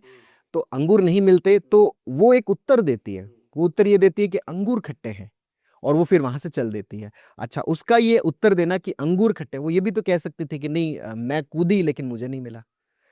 अगर वो ये कहती कि मैं कूदी मुझे नहीं मिला, तो ये उसका एक पर्सनल एक्सप्लेनेशन है जो उसकी खुद की योग्यता के ऊपर ब्लेम करता है, उसके खुद के सेंस ऑफ सेल्फ को क्या करता है, तकलीफ में डालता है, प्रॉब्लम में डालता है। तो कोई भी व्यक्ति अपने सेंस ऑफ सेल्फ को डेंट नहीं करना चाहता, हर व्यक्ति अपने सेंस ऑफ सेल्फ को प्रोटेक्ट करता है, और प्रोटेक्ट करता है तो वो ताकि वो अच्छा फील कर पाए। अब वो अगर ये उत्तर देती है कि हाँ ठीक है अंगूर खट्टे हैं मुझे नहीं खाने, इसलिए मैं आराम से आगे बढ़ जाती हूँ, तो हम अक्सर हमारी जिंदगी में जो चीजें नहीं होता तो हम उसको सिचुएशन के ऊपर डालते हैं। तो उसने के ऊपर डाला, अपने ऊपर नहीं डाला, उसने परिस्थितियों के ऊपर डाला कि भाई अंगूर ही खट्टा है, अगर मीठे होता है ना तो पक्का मैं इसको खाती, ये खट्टे है इसलिए मैं नहीं खा रही, इसलिए मैं आगे बढ़ जा रही हूँ। तो ये आपके मन को थोड़ा सा इजी कर देता है, जितने भी आप सिचुएशनल उत्तर देते हो, परिस्थिति वाइज आप उत्तर देते हो, तो ये आपके माइंड को इजी फील करवाते हैं। और यही रियलिटी है वास्तव में कि जो जो भी चीजें घटित हो रही है वो परिस्थितियों के कारण से हो रही है, और पूरी भगवत गीता भी इसी का ही उत्तर है। जब अर्जुन हर तरह से अपने सारे प्रश्न कर बैठता है, तो कृष्ण फाइनली उसको यही बोलते हैं कि भाई साहब हालात ऐसे हो गए हैं, युद्ध तो लड़ना ही पड़ेगा, लड़ाई तो लड़नी पड़ेगी, परिस्थिति है ना, तू भाग सकता नहीं ये भाग सकते, सिचुएशन वाइज ये सब चीजें हो रही है। तो क्या मतलब अपन उस पे अपने पे ब्लेम नहीं ले सकते कि यार मैं भी तो कर सकता हूँ, मैं एकदम सही कर सकता हूँ चीजें, जैसे पापा की डेथ वाला एग्जांपल लिया, नहीं मैं और अच्छे हॉस्पिटल में लेके चला जाता तो सही हो जाता, या फिर लोमड़ी बोलती कि मैं थोड़ा और जंप करती तो शायद मुझे मिल जाता। तो अगर अपने ऊपर ब्लेम लेने लग जाएंगे तो टेंशन हो जाएगी क्या लाइफ सर में? नहीं, इसके अंदर भी देखो सर उत्तर है कि हमारे एक थॉट प्रोसेस होता है जिसको अपन काउंटर फैक्चुअल थिंकिंग बोलते हैं। काउंटर फैक्चुअल थिंकिंग का मतलब क्या है, क्योंकि ये घटना तो अतीत की हो चुकी ना सर, जो पास्ट लाइफ की जो हो चुकी घटना थी, अब वो जो घटना है वो आप किसी भी सूरत में चेंज नहीं कर सकते। अगर मान लो कि 10 दिन पहले की भी कोई भी घटना है, तो आप उस घटना को बदल कैसे सकते हो। अगर आप ये सोचते हो कि नहीं मैं पापा को वहां ले जा सकता था, लेकिन पापा है कहाँ अब जिनको आप लेके जाओगे। वो तो गुजर चुके ना, वो तो जा चुके। आप उस इवेंट में वापस जा नहीं सकते। अगर आप जा नहीं सकते तो आप उसको करेक्ट नहीं कर सकते। अगर करेक्ट नहीं कर सकते तो फिर आपके अंदर उसकी एक्सेप्टेंस नहीं आएगी, क्योंकि आपको हमेशा वहां पे एक वैक्यूम फील होगा, और वो वैक्यूम जो है वो आपको कभी नॉर्मल नहीं होने देगा। दिमाग कहेगा कि वहां पे तू कर सकता था फिर भी तूने नहीं किया, तू कर सकता था फिर भी तूने नहीं किया। जैसे मान लीजिए कि आप अपने पार्टनर के भी साथ होते हो या आप अपने फैमिली पर्सन के भी साथ होते हो, अगर उनको ये लगता है कि आप कर सकते थे फिर भी आपने नहीं किया, तो वो हमेशा आपके प्रति अपने मन में खींच रखेंगे कि यार उस दिन आ सकते थे। लेकिन आप अगर उनको ये उत्तर देते हो कि नहीं यार उस दिन मेरी हालत ही खराब हो गई थी, मेरा पेट दर्द हो रहा था या मेरा चक्कर आ रहा था या मेरी स्थिति ऐसी नहीं थी कि मैं तुम्हारे लिए अवेलेबल हो पाऊं, है ना, अगर आप उनको ये देते हो कि नहीं मैं कर तो सकता हूं लेकिन मैं करूंगा नहीं, तो फिर देखो उसका क्या आपको रिस्पॉन्स मिलता है कि वो आपके साथ में किस तरह से रहते हैं। लेकिन अगर आप ये उत्तर देते हो कि नहीं यार मेरी उस दिन हालत बहुत ज़्यादा ख़राब हो गई थी, मेरी परिस्थितियाँ ऐसी हो गई थी कि फ्लाइट मिस हो गई, या मेरे पेट में दर्द हो रहा था, या मेरे पास में चीज़ें नहीं थी कि मैं आपके लिए उपलब्ध हो पाऊँ, अवेलेबल हो पाऊँ, तो फिर वो अपने मन को राज़ी कर लेते हैं आराम से कि हाँ ठीक है, कि परिस्थितियाँ थी इसके कारण से ठीक है। क्योंकि एक बड़ी गहरी बात है इसके अंदर कि अगर कोई भी चीज़ व्यक्ति के कारण होती है, जैसे अगर आप पर्सनली एक्सप्लेन करते हो, जैसे इसको यूँ समझ लीजिए कि जैसे नई-नई लड़के-लड़की की शादी हुई है, तो शादी हुई है तो उनके बीच में झगड़े हो रहे हैं। अब उन दोनों को एडजस्ट होने में कम से कम 4-5 साल का तो समय लगेगा, तो 4-5 साल अगर वो साथ में रहेंगे, तो फिर उनका रिश्ता आगे बढ़ेगा। अब यहाँ पर गाँव में और में अक्सर जैसे हमारे वहाँ पे अक्सर एक ऐसी बात बोल दी जाती है कि अगर उनके बीच में झगड़े होते हैं ना, तो झगड़े होते हैं तो उसको क्या सिचुएशन के ऊपर डाल देते हैं। सिचुएशन के ऊपर क्या है कि अच्छा इसका कहीं पर पाँव आ गया था, इसके कारण से इसका मामला गड़बड़ हुआ, इस कारण से झगड़े हो रहे हैं। तो आदमी या जो पार्टनर है वो अपने आप को इस बात में राज़ी कर लेता है कि नहीं ये तो ठीक है, हालातों की वजह से गड़बड़ी हो रही है, चलो कोई बात नहीं, हालात तो बदलते हैं, क्योंकि सुबह है वो सुबह दोपहर होती है, दोपहर से रात होती है, तो हमारी लर्निंग है कि परिस्थितियाँ लगातार चेंज होती है। लेकिन मैं अगर खुद के बारे में एक सेंस रखता हूँ, मुझे यूँ लगता है कि जैसे मैं पैदा हुआ था वैसे ही आज हूँ, है ना? व्यक्ति खुद के जो सेंस में उसको ये लगता है कि मैं तो नहीं बदल रहा, मैं तो वैसा ही हूँ, मैं तो नहीं चेंज हो रहा। तो अगर कोई पर्सन है ना, वो पर्सन तो चेंज नहीं हो रहा, परिस्थितियाँ लगातार चेंज हो रही है। तो चेंज हो रही है तो ये हालात हमेशा नहीं रहेंगे। तो व्यक्ति वहाँ पर हेल्पलेस फील नहीं करता कि अच्छा आज जो नेगेटिव आउटकम मिल रहा है वो परिस्थितियों के कारण मिल रहा है। कल ये परिस्थितियाँ नहीं रहेगी तो ये आउटकम नहीं मिलेगा। तो ये आउटकम नहीं मिलेगा तो बढ़िया अपना जीवन चलेगा। लेकिन अगर कोई व्यक्ति के कारण हो रहा है, तो यार ये व्यक्ति तो कल भी सेम रहेगा, परसों भी सेम रहेगा। इसकी पर्सनैलिटी तो धीरे-धीरे एडिट होती जा रही है ना? तो ये ऐसा तो है नहीं कि 180 डिग्री अचानक ही घूम जाएगा। तो वहाँ पर फिर वो हेल्पलेस फ़ील करता है कि यार इसके कारण आज हमें ये आउटकम मिल रहा है, तो कल भी हमें यही आउटकम मिलेगा, परसों भी यही आउटकम मिलेगा। तो वहाँ पर व्यक्ति हेल्पलेस फ़ील करता है। इसलिए सिचुएशनल उत्तर दिए गए कि अच्छा इसका पाँव है ना वो वहाँ पे चौराहे पे आ गया था, इसके कारण से इस तरह की हरकत कर रहा है। तो वो उत्तर आपको राज़ी कर देता है उस पार्टनर के साथ में रहने के लिए कि ठीक है कि अभी ये चौराहे वाला पार्ट है, ये चलो ठीक हो जाएगा। या फिर ऐसा उत्तर दे दे कि भई ठीक है कि आपके घर का क्या वास्तु खराब है, इस कारण से आपके घर के अंदर झगड़े हो रहे हैं, आप आपस में झगड़ रहे हो। तो वहाँ पे भी पर्सन एक-दूसरे को ब्लेम करने से बच जाता है। लेकिन अगर वो ये ब्लेम करे ना कि तुम ही खराब हो, मुझे तुम्हारे साथ में नहीं रहना, तो फिर उनका रहना बड़ा डिफ़िकल्ट हो जाए। लेकिन अगर उत्तर ये दे दिया कि अच्छा वास्तु खराब है, ये कमरा इधर कर लो, तुम्हारे बीच में ठीक हो जाएगा। कुछ टाइम चल जाता है, आपका साल भर तो निकल ही जाएगा क्योंकि घर ठीक होने में साल भर तो लगेगा। तो साल भर आप एक-दूसरे के साथ में रहोगे, आप इसी बात में साथ रहोगे कि नहीं बंदा तो ठीक है, बस ये वास्तु खराब है, इसके कारण से झगड़े हो रहे हैं। तो वो चीज़ आपको साथ में रहने के लिए 1 साल का टाइम पीरियड देती है। वो टाइम पीरियड आपको एक-दूसरे के साथ में एडजस्ट होने का मौका देता है, तो आप एक-दूसरे के साथ हो जाते हैं। तो सिचुएशनल उत्तर्स का कितना ज़बरदस्त बेनिफिट है। वाह! मतलब आप तो मतलब सारे वास्तु वालों की दुकान बंद करा दोगे सर आज इस पॉडकास्ट से कि पता चल गया इस अभिषेक व्यास के पॉडकास्ट से माध्यम से पता चल गया कि कोई भी चीज़ हो रही है तो वास्तु वाले बोलते हैं कि भैया ये गिलास यहाँ रख दो, सिचुएशन तो चेंज होगी ही होगी, आपकी परिस्थिति बदल जाएगी। भई आपको मौका टाइम मिल गया ना कि आपका वास्तु खराब है, आपके ग्रह खराब है कि भई आपका जो 3 महीने का आपका टाइम लगा हुआ है, इसके बाद में सब कुछ ठीक हो जाएगा।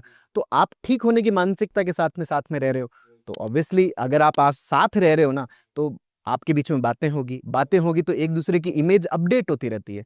भई आपने एक चीज़ देखा होगा कि कोई भी प्लेयर अगर अपने टॉप फॉर्म में रिटायर होता है ना, तो वो ज़िंदगी भर आनंद में रहता है। लेकिन अगर वो अपने डाउनफॉल में रिटायर होता है ना, तो वो हमेशा तकलीफ में रहता है, पेन में रहता है। उसकी वजह ये है कि आप टॉप फॉर्म में हो, इसके बाद में वापस वो इमेज अपडेट होने का कोई मौका नहीं है, क्योंकि आप खेल नहीं रहे, है ना? तो अगर टॉप फॉर्म में हो तो आप लाइफ लॉन्ग उस टॉप फॉर्म को अपने दिमाग में रखने वाले हो। लेकिन अगर आप डाउनफॉल में हो और उस समय आप रिटायर हो रहे हो, तो वो डाउनफॉल की इमेज है वो आपके दिमाग में हमेशा कैद होके रखे रहेगी, तो वो आपको तकलीफ देती रहेगी। लेकिन अगर आप खेल रहे हो लगातार, तो वो इमेज हमेशा अपडेट होती रहती है। अपडेट होती रहती है तो आप चीज़ें याद करते रहते हो, भूलते रहते हो, याद करते रहते हो, भूलते रहते हो। लेकिन लास्ट अंतिम था, उसके बाद में आपने अपडेट नहीं किया तो वो चीज़ आपके दिमाग में कैद हो जाएगी। तो अब मान लीजिए कि आपका और मेरा झगड़ा हुआ। मान लीजिए कि दोनों हस्बैंड वाइफ है, उनका झगड़ा होने के बाद में अगर वो एक दूसरे से अलग होते हैं कि नहीं ये खराब है तो मुझे साथ में क्यों रहना, तो वो अलग हो गया, तो वो झगड़े वाली जो इमेज है ना वो दिमाग में कैद रहेगी, क्योंकि डेली कम्युनिकेशन नहीं हो रहा है, डेली बातचीत नहीं हो रही, तो दोनों की एक दूसरे की नजर में जो इमेज है वो अपडेट ही नहीं हो रही। अगर इमेज अपडेट नहीं हो रही तो उनका जो एक दूसरे को लेकर जो परसेप्शन है वो बदल नहीं रहा, तो उनका रिलेशनशिप आगे बढ़ नहीं पाएगा। लेकिन मैंने ये कह दिया कि आपके 3 साल के लिए आपके ग्रह खराब है, आपके घर का वास्तु बिगड़ा हुआ है, आपका जो मामला वो थोड़ा सा गड़बड़ है, तो वो हालातों की वजह से है, या फिर आपने घर है वो गलत जगह पे ले लिया, इस घर के अंदर पहले से कुछ नेगेटिव एनर्जी थी जिसकी वजह से आपके झगड़े हो रहे हैं, जिसकी वजह से आपकी लड़ाइयाँ हो रही है। तो वो उत्तर आपको 2-3 साल के लिए राजी कर देता है, वो उत्तर आपको एक साथ रहने के लिए मोटिवेट कर देता है। तो ये जितनी भी चीजें आई है वो देखिए सोसाइटी का एक रूल है कि डिमांड और सप्लाई का रूल है। ऐसा नहीं कि कोई अपनी तरफ से इन उत्तरों को क्रिएट करता है, ये उत्तर जब प्रॉब्लम्स होती है तभी उसी हिसाब से उत्तर आए। और इतना लंबा मानव इतिहास है तो उसके अंदर इतने सारे उत्तर हमारे सोसाइटी के अंदर आ रखे हैं जो कंटिन्यूसली चल रहे हैं, क्योंकि वो परिस्थिति बस चल रहे हैं। ऐसा नहीं कि मैं किसी की दुकान बंद करवा दूंगा, क्योंकि ऐसा पॉसिबल ही नहीं है, क्योंकि डिमांड है तो उसकी सप्लाई है, डिमांड है तो सप्लाई हमेशा रहेगी, तो उत्तर देने वाले हमेशा मिलेंगे। जब वैसी परिस्थिति आएगी तो वो उत्तर भी वहां पे काम करेंगे। तो उनको लगता है कि हाँ ठीक है, हमारा ये बात तो सही है कि हमारा वास्तु खराब था, अब देखो हम एक दूसरे के साथ रह रहे हैं ना, पहले हम एक दूसरे के साथ ही नहीं रहना चाह रहे थे, हम एक दूसरे को फूटी आंख भी नहीं सुहाते थे कि यार कैसे, मतलब इससे मैं नजरें मिलाऊं, मैं इससे दूर ही रहना चाहता था। लेकिन आज हम एक दूसरे के साथ बहुत अच्छे से रह रहे हैं क्योंकि हमारा वास्तु खराब था। और व्यक्ति एक दूसरे को ब्लेम करने से बच जाता है। राजनीति के अंदर भी कहते हैं ना कि भाई आप एक दूसरे को पर्सनल ब्लेम नहीं करोगे, ठीक है, आप नीतियों की बातें करो, लेकिन पर्सनल ब्लेमिंग एक दूसरे के अंदर दुश्मनी पैदा करती है। अगर आपके पार्टनर के प्रति आपके अंदर दुश्मनी हो जाएगी तो आप फिर क्यों साथ में रहना चाहोगे? साथ में नहीं रहोगे तो इमेज हमेशा वैसी रहेगी, क्योंकि आप बातचीत नहीं करे तो अंतिम इमेज दिमाग में कैद है, फिर वो तकलीफ पैदा करेगी। जब बातचीत खत्म हुआ सब कुछ खत्म हो जाता जी। है, बात करते रहना हमेशा। और जो लोग यहाँ तक पहुंच गए ना इस वीडियो में देखते देखते यहाँ तक, तो इसको वापस इसी पार्ट को वापस रिपीट करके एक बार ढंग से देखना तो समझ में आ जाएगा कि सिचुएशंस क्या होती है। इसके ऊपर एक किस्सा भी मैं आपके साथ में शेयर करूंगा कि मैंने जब अपना प्रैक्टिस स्टार्ट किया था तो उस समय हम लोग एक रेंट के जो घर है उसी में ही हमने स्टार्ट किया था, एक छोटा सा कमरा था उसी के अंदर हमने स्टार्ट किया था। तो शुरू में मुझसे जो फर्स्ट टाइम जो मतलब 4-5 महीने बाद ही मुझसे एक वास्तु वाले कंसल्ट करने आए थे, तो उन्होंने आके ही मुझे बोला कि डॉक्टर साहब मुझे जो प्रॉब्लम है वो डिस्कस करने के बाद में, डॉक्टर साहब आपने क्या है कि ये जो टेबल में आप जो बैठने की आपकी दिशा नहीं है, गलत है, और ये दिशा अगर ऐसी रही तो फिर आपका जीवन का जो प्रोग्रेस है वो वैसा नहीं हो पाएगा। अब उस टाइम चूंकि मेरा प्रैक्टिस इतना था नहीं, काम भी इतना था नहीं, तो मैंने उनके हाँ में हाँ भरा कि ठीक है सर, मैं मतलब इसको ठीक कर लूंगा, अगली बार देख लेंगे हम, ठीक है ठीक कर लेंगे।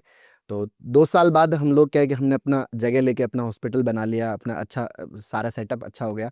लेकिन उसमें मेरे जो बैठने की जगह है वो अभी भी वैसी है, जैसे मैं फर्स्ट बैठता था वहीं अभी भी मैं वैसा ही बैठता हूँ, क्योंकि वो स्ट्रक्चर ही वैसा ही बना। तो आपके हाथ में नहीं कि आपने कोई डिज़ाइन किया है, वो वैसा ही बना। तो वो फिर मुझसे मिलने आए तो उन्होंने बोला कि डॉक्टर साहब आपका क्या है कि ये आपने फिर गलती कर ली है, वास्तु आपका गड़बड़ है, आपको इसको सही करना चाहिए। तो मैंने उनसे एक सवाल पूछा कि मैंने कहा एक बात बताओ, जिसका वास्तु गड़बड़ होता है तो उसको तकलीफ होती है, उसको पेन होता है कि हाँ ये बात सही है। अच्छा, और वो पेन होता है तो वो किसी ना किसी से संपर्क करेगा, किसी न किसी से परामर्श लेगा। तो यहाँ पे परामर्श कौन ले रहा है? मैं आपसे परामर्श ले रहा हूँ या आप मुझसे परामर्श लेना है? तो वास्तु आप मुझसे परामर्श लेना है तो फिर वास्तु किसका खराब हुआ? मेरा वास्तु खराब हुआ या आपका वास्तु खराब हुआ?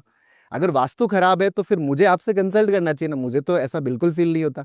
मुझे तो ऐसा लगता है कि मतलब बहुत ही वो क्या है कि सही नक्षत्र सही वास्तु में ही मेरा मतलब इस टाइम के अंदर मेरी अवेलेबिलिटी है, इस हॉस्पिटल के अंदर मेरी अवेलेबिलिटी है और सब कुछ बहुत बढ़िया से हो रहा है। अगर वास्तु खराब होता तो मेरा ये यहाँ तक हम पहुँचते नहीं, हमारा मामला और गड़बड़ हो जाता। तो परामर्श आप लेने आए हैं तो वास्तु मेरा खराब है या फिर आपका खराब है?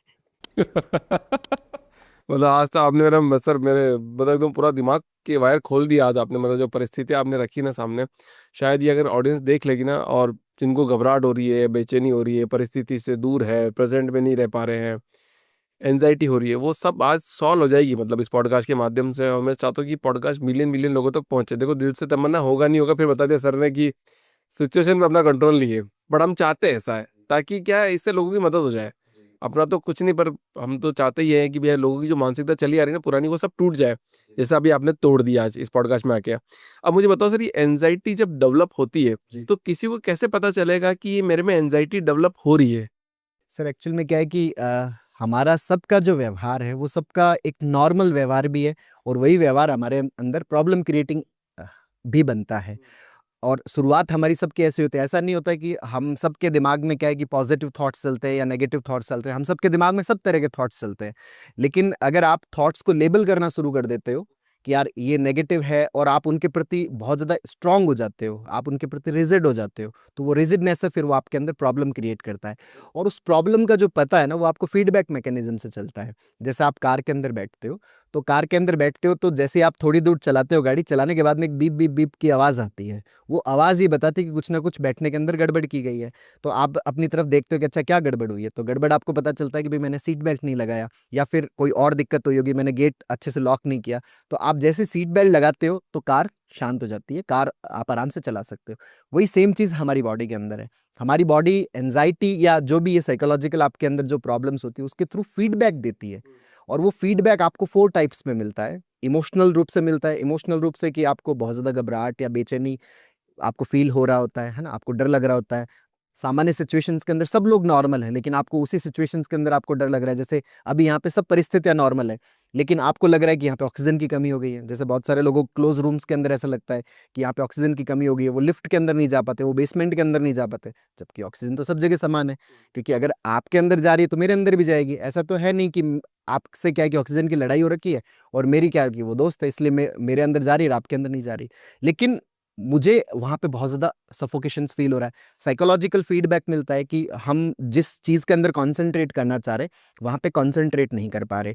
वहाँ पर हमारा ध्यान नहीं रह पा रहा, या तो हम पास्ट में या फ्यूचर में या किसी भी सॉन्ग के अंदर, किसी भी वर्ड के अंदर हम बहुत ज़्यादा स्टक हो रखे हैं।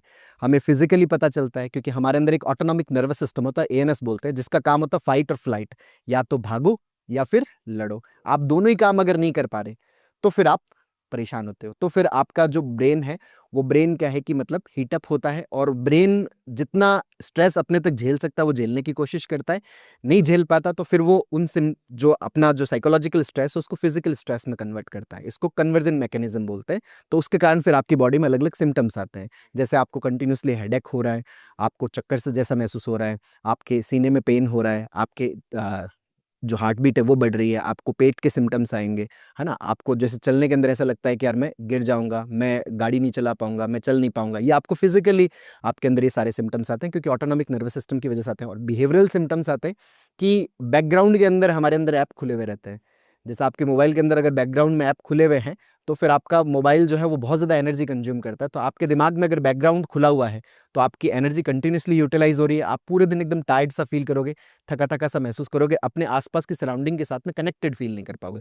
अब ये सारे सिम्पटम्स जो है, ये सब लोगों के साथ में नॉर्मली होते हैं, लेकिन इसको अपन एंग्ज़ायटी नहीं बोलते। अगर ये 2 सप्ताह या उससे ज़्यादा समय तक रहते हैं, तो फिर अपन इसको एंग्ज़ायटी की श्रेणी में रखते हैं। Correct, correct, correct. ऐसा नहीं है कि मुझे खराब फ़ील हुआ तो ये मेरा एंग्ज़ायटी है क्या? या मुझे मेरे दिमाग में नकारात्मक थॉट आ गया तो ये मेरा एंग्ज़ायटी है क्या? ऐसा नहीं है। अगर वो एक लंबे टाइम तक रहता है और उसकी वजह से आपकी पर्सनल लाइफ़ डिस्टर्ब हो रही है, उसकी वजह से आपकी सोशल लाइफ़ है वो डिस्टर्ब हो रही है, उसकी वजह से आप अपने पर्सनल टारगेट्स हैं, जो आपकी प्रोडक्टिविटी है, ऑक्यूपेशंस है, उसको अगर आप मेंटेन नहीं रख पा रहे, तो फिर इसको आप साइकोलॉजिकल प्रॉब्लम की श्रेणी में लेके आते हो। नहीं तो ये नॉर्मल है। जैसे गुस्सा आना भी नॉर्मल है ना? कोई कह दे कि नहीं मुझे गुस्सा ना आए, तो गुस्सा ना आए ये नहीं हो सकता है ना? गुस्सा सिचुएशनली आपके अंदर अस्तित्व ने दिया है, प्रेम का इमोशन दिया है, रोने का इमोशन दिया है। जैसे कई लोग कहते हैं कि सर मुझे रोना बहुत आता है, लेकिन अगर उस रोने से आपके लाइफ में अगर कोई प्रॉब्लम क्रिएट नहीं हो रहा ना, तो वो नॉर्मल है ना?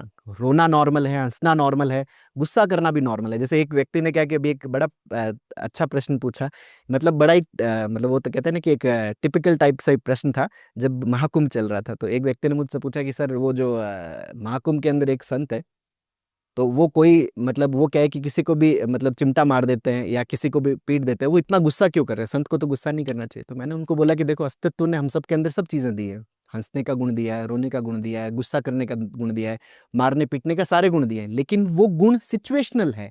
अगर ट्रिगर मिलता है और ट्रिगर के आधार पर अगर आप वहाँ पे रिएक्ट करते हो, वो नॉर्मली इंक्लूड होती है। मुझे ट्रिगर मिला फिर भी मैं अगर अपने आप को रोक रहा हूँ, नहीं इससे मुझे क्या बेनिफिट है, इससे मुझे क्या लॉस है, उसके आधार पर मैं रिएक्ट कर रहा हूँ, इसका मतलब मैं अपने आप को सप्रेस कर रहा हूँ।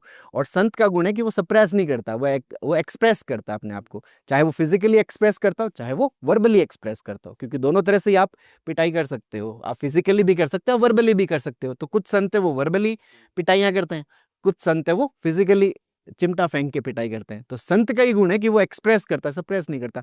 हम लोग क्या करते हैं, सप्रेस करते हैं। तो अगर वो वास्तव में संत है ना, तो वो एक्सप्रेस ही करेंगे, वो कोई खराब चीज हम नहीं लोग है। दबाने की कोशिश करते जी हैं हर चीज को, मतलब कोई भी इमोशन आता है कुछ भी, मतलब प्यार का इमोशन आएगा तो दबाएंगे, गुस्सा आएगा तो दबाएंगे, रोना आएगा तो दबाएंगे। ह्यूमन को बोला ही ऐसे जाता है कि यार कंट्रोल करो कंट्रोल करो, खासकर तो लड़कों को।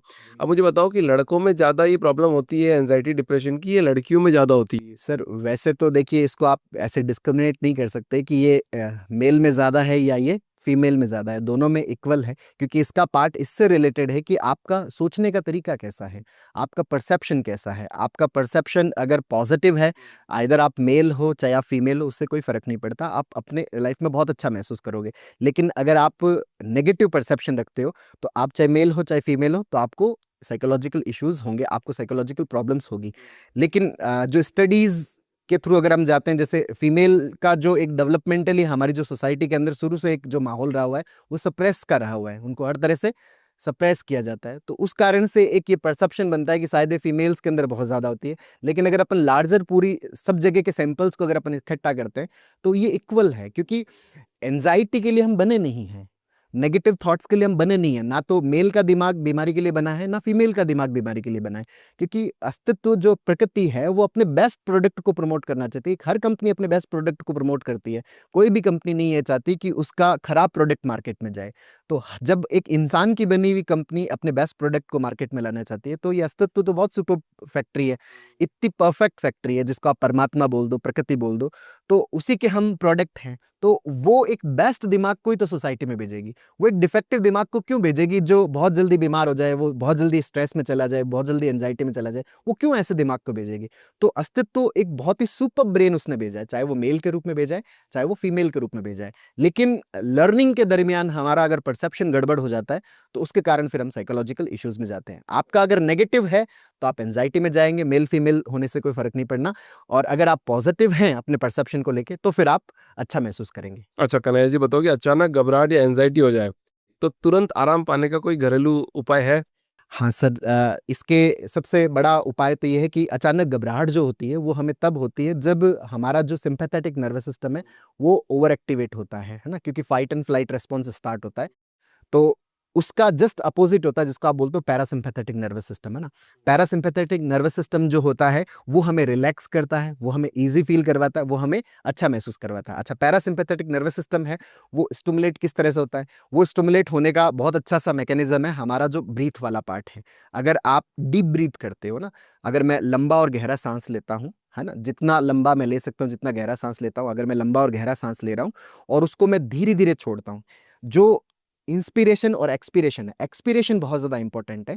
इंस्पिरेशन जो है, वो मैंने डीप लिया और धीरे-धीरे स्लोली, जितना मैं स्लोली उसको छोड़ता हूँ, मेरा सिम्पैथेटिक नर्वस सिस्टम है उतना ही ज़्यादा स्टिमुलेट होता है, और जितना वो स्टिमुलेट होता है, उतना ही जल्दी मैं रिलैक्स होता हूँ। तो अगर आप 5 मिनट, 7 मिनट अगर आप डीप ब्रीथ करते हो ना, आराम से आपने लंबा और गहरा सांस लिया, उसको थोड़ा-सा आपने होल्ड किया, और होल्ड करने के बाद में आपने धीरे-धीरे अपने सांस को छोड़ा। अगर आप 10-15 मिनट ये चीज़ करते हो, तो इससे आप रिलैक्स हो जाते हो। एक टेक्निक तो ये यूज़ होती है। दूसरा टेक्निक आप ये भी यूज़ कर सकते हो कि जैसे आप अपने आस-पास जो एनवायरनमेंट है ना? क्योंकि आपका अगर थॉट कंटीन्यूअसली फ़ियर वाले पे रहता है, आपकी कॉन्शियस अगर फ़ियर पे रहती है, तो आपके फ़ियर को कंटीन्यूअसली फ्यूल जाता रहेगा, आपका sympathetic nervous system continuously stimulated रहेगा। तो आप अपनी कॉन्शियस को डाइवर्ट कर पाओ, कॉन्शियसली डाइवर्ट कर पाओ। जैसे मैं अपने जो 5 सेंसरी ऑर्गन्स हैं, जैसे मैं अपने फीलिंग्स वाले पार्ट पे जाता हूँ कि मुझे जो टच हो रहा है, मेरे जो बॉडी को टच क्या फ़ील हो रहा है, मैं उस टच के ऊपर जाता हूँ, टच किस तरह का महसूस हो रहा है, तो मेरा एक बार थॉट डाइवर्ट होता है। तो ये भी मेरे सिम्पैथेटिक जो फ्यूल मिल रहा है उसको, उस फ्यूल को क्या करता है, कम करता है, पैरासिम्पैथेटिक मेरे अंदर बढ़ता है। मैं अपने विजुअल सेंस को अपने सराउंडिंग के ऊपर लेके जाता हूँ कि अच्छा, जो भी देख रहा हूँ, किस कलर का देख रहा हूँ, कितने कलर मुझे दिखाई दे रहे हैं, तो मैं उसको उस तरफ डाइवर्ट करता हूँ, तो भी मेरे अंदर रिलैक्सेशन आता है। मैं हियरिंग साउंड्स जो है, हियरिंग के ऊपर जाता हूँ, ये भी मुझे रिलैक्स करता है। जो मुझे फ़ील हो रहा है, जो गंध आ रही है, उसके ऊपर मैं अपने ध्यान को लेके जाता हूँ। बेसिकली मैं अपनी कॉन्शियस को अपने फ़ियर ट्रिगरिंग जो फैक्टर्स हैं, वहाँ से मैं क्या कर रहा हूँ, एक बार के लिए डाइवर्ट कर रहा हूँ। तो ये मेरे घबराहट, बेचैनी को क्या करता है, कम करता है। और सबसे और अंतिम कि आपको ये एक्सेप्ट करना होता है कि मेरे को ये घबराहट हो रहा है। ये बाकी सारे जो तरीके बता रहा हूँ, ये तो है एस्केप करने के तरीके। ये एक बार के लिए आपको रिलैक्स कर देंगे, लेकिन आगे फिर घबराहट को उसी फॉर्म में रखेंगे, क्योंकि अष्टावक्र गीता के अंदर 2 तरह के सॉल्यूशंस हैं। एक तो है ऑप्शनल सॉल्यूशन और एक है एब्सोल्यूट सॉल्यूशन। ऑप्शनल सॉल्यूशन का मतलब क्या है? तात्कालिक रिजल्ट्स देना। जैसे मान लीजिए कि एक स्टूडेंट है, वो 12th क्लास में पढ़ रहा है, उसने कोर्स किया नहीं, अब उसको घबराहट हो रही, बेचैनी हो रही है, तो कोई कहेगा कि ठीक है मेडिसिन ले लो, कोई कहेगा कि ठीक है मेडिटेशन कर लो, कोई कहेगा योगा कर लो, कोई कहेगा ठीक है ब्रीदिंग एक्सरसाइज कर लो, कोई कहेगा कि ठीक है यार आपने पढ़ा नहीं तो ठीक है टीचर से सेटिंग कर लो, है ना, वो आपको लिखवा देगा, या कोई कहेगा कि मार्कशीट ही नहीं करवा लो। ये सारे ऑप्शनल है। इससे एजुकेशन का जो वास्तविक पर्पज है वो पूरा नहीं हुआ, क्योंकि एजुकेशन का वास्तविक पर्पज था आपकी कॉन्शियस का ट्रांसफॉर्मेशन, वो नहीं होगा। तो आपके जीवन में लगातार फियर बना रहेगा, जब भी वो परिस्थिति आएगी आपको डर लगेगा।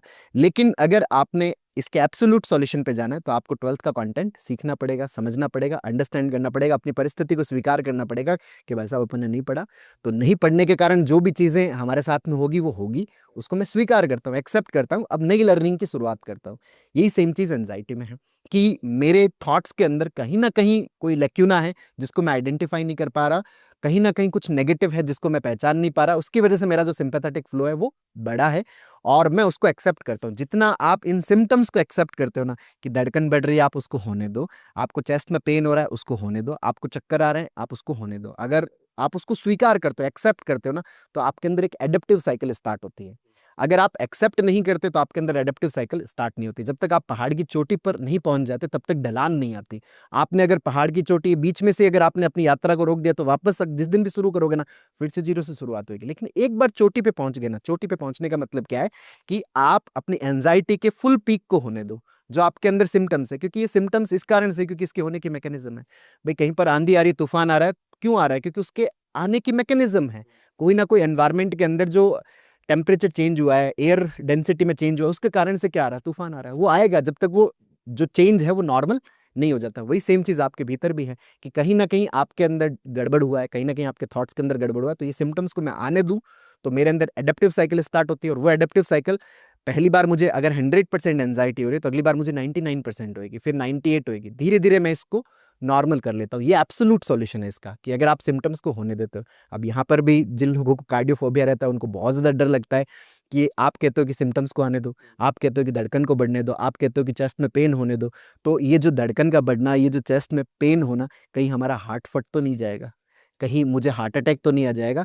देखिए एंजाइटी से किसी भी प्रकार से कोई हार्ट अटैक नहीं आता। हम अक्सर ये सुनते हैं कि जैसे ही किसी की डेथ होती है सीधे बयान आता है, इंटरनेट पूरा भर जाता है कि वो टेंशन लेता था इसके कारण से उसको हार्ट अटैक आ गया, टेंशन लेता था इसके कारण से वो जो है वो मर गया। जबकि अभी तक ना तो उसका पोस्टमार्टम हुआ है, ना उसके पोस्टमार्टम की रिपोर्ट आई है, ना उसके विसरा की रिपोर्ट आई है, लेकिन क्विकली इस बात के ऊपर बोल दिया जाता है। मैं कहता हूँ अगर स्ट्रेस से अगर ये चीजें घटित होती तो मैं कह रहा हूँ कि भाई कोविड के अंदर तो सब लोग स्ट्रेस में थे, फिर तो सब लोगों को हार्ट अटैक आ जाने चाहिए थे। क्यों हार्ट अटैक नहीं आए? हार्ट अटैक एंजाइटी से नहीं आता, उसकी मल्टीफैक्टोरियल कहानी है। लेकिन हम लोग क्या डर जाते हैं कि अच्छा मैं स्ट्रेस ले रहा हूं तो कहीं उससे हार्ट अटैक तो नहीं आ जाएगा, कहीं मेरी डेथ तो नहीं हो जाएगी, जबकि इससे किसी भी सूरत में कोई डेथ नहीं होने वाली। सबसे ज्यादा लोग इंटरनेट पे ये चीज सर्च करते हैं कि कहीं इससे मैं मर तो नहीं जाऊंगा, ये थॉट्स आ रहे हैं कहीं इससे मेरी डेथ तो नहीं हो जाएगी, और फिर इन थॉट्स का लिंक लोग जो है वो power of subconscious mind, law of attraction से कनेक्ट कर लेते हैं कि आपके दिमाग में अगर कोई भी चीज लगातार चल रही है तो वो सच हो जाएगी। जबकि ऐसा होता नहीं है। अगर ऐसा होता तो मैं कह रहा हूँ कि जो दिल्ली इलेक्शंस हुए उसमें वो गवर्नमेंट हारती थोड़ी थी। उन लोगों ने पूरा प्लान बनाया हुआ, उन लोगों ने पूरी मेहनत की, फिर वो हार कैसे गए? जो नीट की तैयारी कर रहे हैं, हर बच्चा अपने दिमाग में 24 घंटे सिलेक्शन की बात को लेकर चलता है, फिर उसका सिलेक्शन क्यों नहीं होता? यूपीएससी के अंदर जो जाने वाला पर्सन है वो 24 घंटे अपने दिमाग के अंदर ये चीज रखता है कि नहीं मेरा सिलेक्शन होना चाहिए, मेरा सिलेक्शन होना चाहिए, फिर उसका सिलेक्शन क्यों नहीं होता? क्यों लॉ ऑफ अट्रैक्शन वहां पे काम नहीं करता? क्यों मैनिफेस्टेशन वहां पे काम नहीं करता? और अगर मैनिफेस्टेशन इतना जबरदस्त है, मैं तो कह रहा हूँ फिर तो नरेंद्र मोदी जी को, हमारे देश के जो प्रधानमंत्री है, उनको ये कर देना चाहिए कि मैनिफेस्टेशन वालों को अपने साथ में डेली 1 घंटे की क्लास लगवाए और पूरे देश को एक साथ बिठाए कि आप सभी 1 घंटा मेरे साथ में क्लास करो, सबके अकाउंट में अपना पैसे आएंगे, सबकी हेल्थ अपना बनेगी, अपने को कोई हॉस्पिटल्स की जरूरत नहीं है, कोई अपने को स्कूल्स की जरूरत नहीं है, अपन फुल मैनिफेस्ट करेंगे और सब लोग एकदम अपन रिच हो जाएंगे, एकदम अपन हरे हरे हो जाएंगे, कोई दिक्कत नहीं रहेगी किसी की जिंदगी में। ऐसा थोड़ी है सर। ना तो मैंने कभी नहीं सुना कि मुकेश अंबानी जी जो है पैसे को मैनिफेस्ट करने के ऊपर ज्ञान दे रहे हैं, ना एलन मस्क को मैंने कभी सुना है कि वो पैसे को मैनिफेस्ट करने का ज्ञान दे रहा है, या मार्क जकरबर्ग है वो ये बता रहे हैं कि ठीक है डेली इस तरह से 1 घंटा बैठो तो तुम्हारी जिंदगी में पैसा मैनिफेस्ट होगा। लोग हमारे पास में आके ये बताते हैं कि वो पिछले 5 सालों से वो पैसा मैनिफेस्ट करने के ऊपर वो काम कर रहे हैं, अभी मैनिफेस्ट नहीं हुआ तो सर हम क्या करें, है ना, मैं अपनी हेल्थ को मैनिफेस्ट करने में लगा हूँ। बस ऐसे कैसे मैनिफेस्ट होगा? ये हमने चूंकि अपने दिमाग में बिठा रहा है कि सबकॉन्शियस माइंड सिर्फ एक स्टोर हाउस है, इसके अलावा कुछ नहीं है जो आपके पैटर्न्स को स्टोर करता है, मेमोरी को स्टोर करता है, इसके अलावा कुछ नहीं है। लेकिन हम इससे डरे हुए बहुत ज्यादा है कि कहीं ये सच ना हो जाए, क्योंकि अब मान लो मेरे दिमाग में कैंसर का विचार आ रहा है, कहीं मुझे या मेरे फैमिली को कैंसर नहीं हो जाएगा, कहीं मुझे हार्ट अटैक नहीं आ जाएगा, कोई मेरे साथ में बीमारी नहीं हो जाएगी। अब वो इंटरनेट सर्च करती है, वहां पे तो पावर ऑफ सबकॉन्शियस माइंड में यही लिखा हुआ था कि आपके दिमाग में जो चल रहा है वही आपका हो जाना है, वही सत्य हो जाएगा। तो सत्य हो जाएगा तो मुझे एक दिन पक्का हार्ट अटैक आ जाएगा, एक दिन पक्का मैं मर जाऊंगा। मतलब मैनिफेस्ट, मतलब फिर ये आपको बोल देंगे ना मैनिफेस्टेशन में आपने ढंग से मैनिफेस्ट नहीं किया। सर ढंग से मैनिफेस्ट करने का तरीका क्या? मैं ये आप कहते हो कि आपका इंटेंशन, मैं कह रहा हूँ कि जो भी चुनाव लड़ रहे थे उनका इंटेंशन भी यही था कि मैं मतलब इसको जीतना चाहता हूँ। फिर वो कहते हैं कि आप प्लानिंग करो, तो उन लोगों ने पूरी प्लानिंग करी। फिर वो कहते हैं कि आप एक्शंस लो, उन लोगों ने पूरे एक्शंस लिए। फिर गड़बड़ कैसे हो गया? जो बच्चा नीट की तैयारी कर रहा है वो प्लानिंग कर रहा है, वो इंटेंशन ये रखता है, क्योंकि जैसे इसके 3 बेसिक प्रिंसिपल बताते हैं कि आपका इंटेंशन होना चाहिए, आपका प्लानिंग होना चाहिए और आपका एक्शन होना चाहिए। तो ये तीनों चीजें सब लोग फॉलो करते हैं। अगर इन तीनों चीजों से सब हो ही जाता तो फिर तो गड़बड़ी नहीं होनी चाहिए थी, फिर तो दिक्कत क्यों होती है? कोई भी इंसान अपने जीवन में नेगेटिव आउटकम्स को लेके वो काम ही नहीं कर पाता, कॉन्फ्लिक्ट हो जाता है उसको। आप अपन भी इस पॉडकास्ट को इस हिसाब से नहीं रिकॉर्ड कर रहे कि ये पॉडकास्ट एकदम जीरो होगा, कोई व्यूज नहीं आएंगे, इस हिसाब से अपन रिकॉर्ड ही नहीं कर रहे। हर चीज करने की कोशिश कर रहे हैं, फिर भी परिस्थिति अपने हिसाब से होगी तो ही काम होगा। तो ही काम होगा, नहीं तो नहीं होगा। मैं आपकी वीडियो देख देख के इंस्पायर हो रहा हूँ। मैं काम करते रहो, वो अपने आप जो चीज़ें होनी होगी हो जाएगी। वो मैनिफेस्टेशन में बिलीव नहीं कर रहा मैं। और जितना एक्सटेंसिवली जितनी मेहनत है, जितनी बॉडी में सांस जान है, उतना करते रहो, जब तक होगा देखा जाएगा। इसमें सर क्या है कि भगवत गीता का प्यारा सा कॉन्सेप्ट है कि ये 2 तरह के लोग हैं जीवन में। एक तो है प्रोडक्ट ओरिएंटेड जिसको आप सकामी बोलते हो, एक है प्रोसेस ओरिएंटेड जिसको आप निष्कामी बोलते हो। जो प्रोडक्ट ओरिएंटेड है वो खुश भी होंगे और वो दुखी भी होंगे, है ना, क्योंकि वो किसी प्रोडक्ट के लिए काम कर रहे हैं। अच्छा, प्रोडक्ट के लिए काम कर रहे हैं तो परिस्थितियों बस वो प्रोडक्ट मिल भी जाएगा, सिचुएशंस होगी तो मिलेगा, सिचुएशंस नहीं होगी तो नहीं मिलेगा। नहीं मिलेगा उस दिन वो बहुत ज़्यादा तकलीफ में होंगे, क्योंकि आप प्रोडक्ट के लिए काम कर रहे हो। जो प्रोसेस ओरिएंटेड है वो कभी परेशान नहीं होता, क्योंकि उसको यूँ रहता है कि अपने को कुछ चाहिए नहीं है ना, लेकिन उसको वास्तव में प्रोडक्ट मिल रहा है। प्रोडक्ट क्या है? आपकी लाइफ का सबसे बेस्ट प्रोडक्ट है आपकी कॉन्शियस का ट्रांसफॉर्म होना। आप जो कंटिन्यूअसली पॉडकास्ट रिकॉर्ड कर रहे हो सकता है इसमें व्यूज आते ना आते वो बिल्कुल मैटर नहीं करता, लेकिन अगर आप अपने भीतर एक बदलाव महसूस कर रहे हो ना, वो है आपकी कॉन्शियस ट्रांसफॉर्म हो रही है। आप अपने वर्क के अंदर एक सेंस ऑफ फ्लो डेवलप कर रहे हो, सेंस ऑफ कंट्रोल डेवलप कर रहे हो, वो आपके अंदर एक बहुत ही सुपर फीलिंग पैदा करता है। वो है प्रोसेस ओरिएंटेड होना, कि आपके अंदर बदलाव आ रहा है, आप बदल रहे हो, और वही लर्निंग का मेन पर्पज है। वही आपके सीखने का, एजुकेशन का सबसे बड़ा पर्पज है।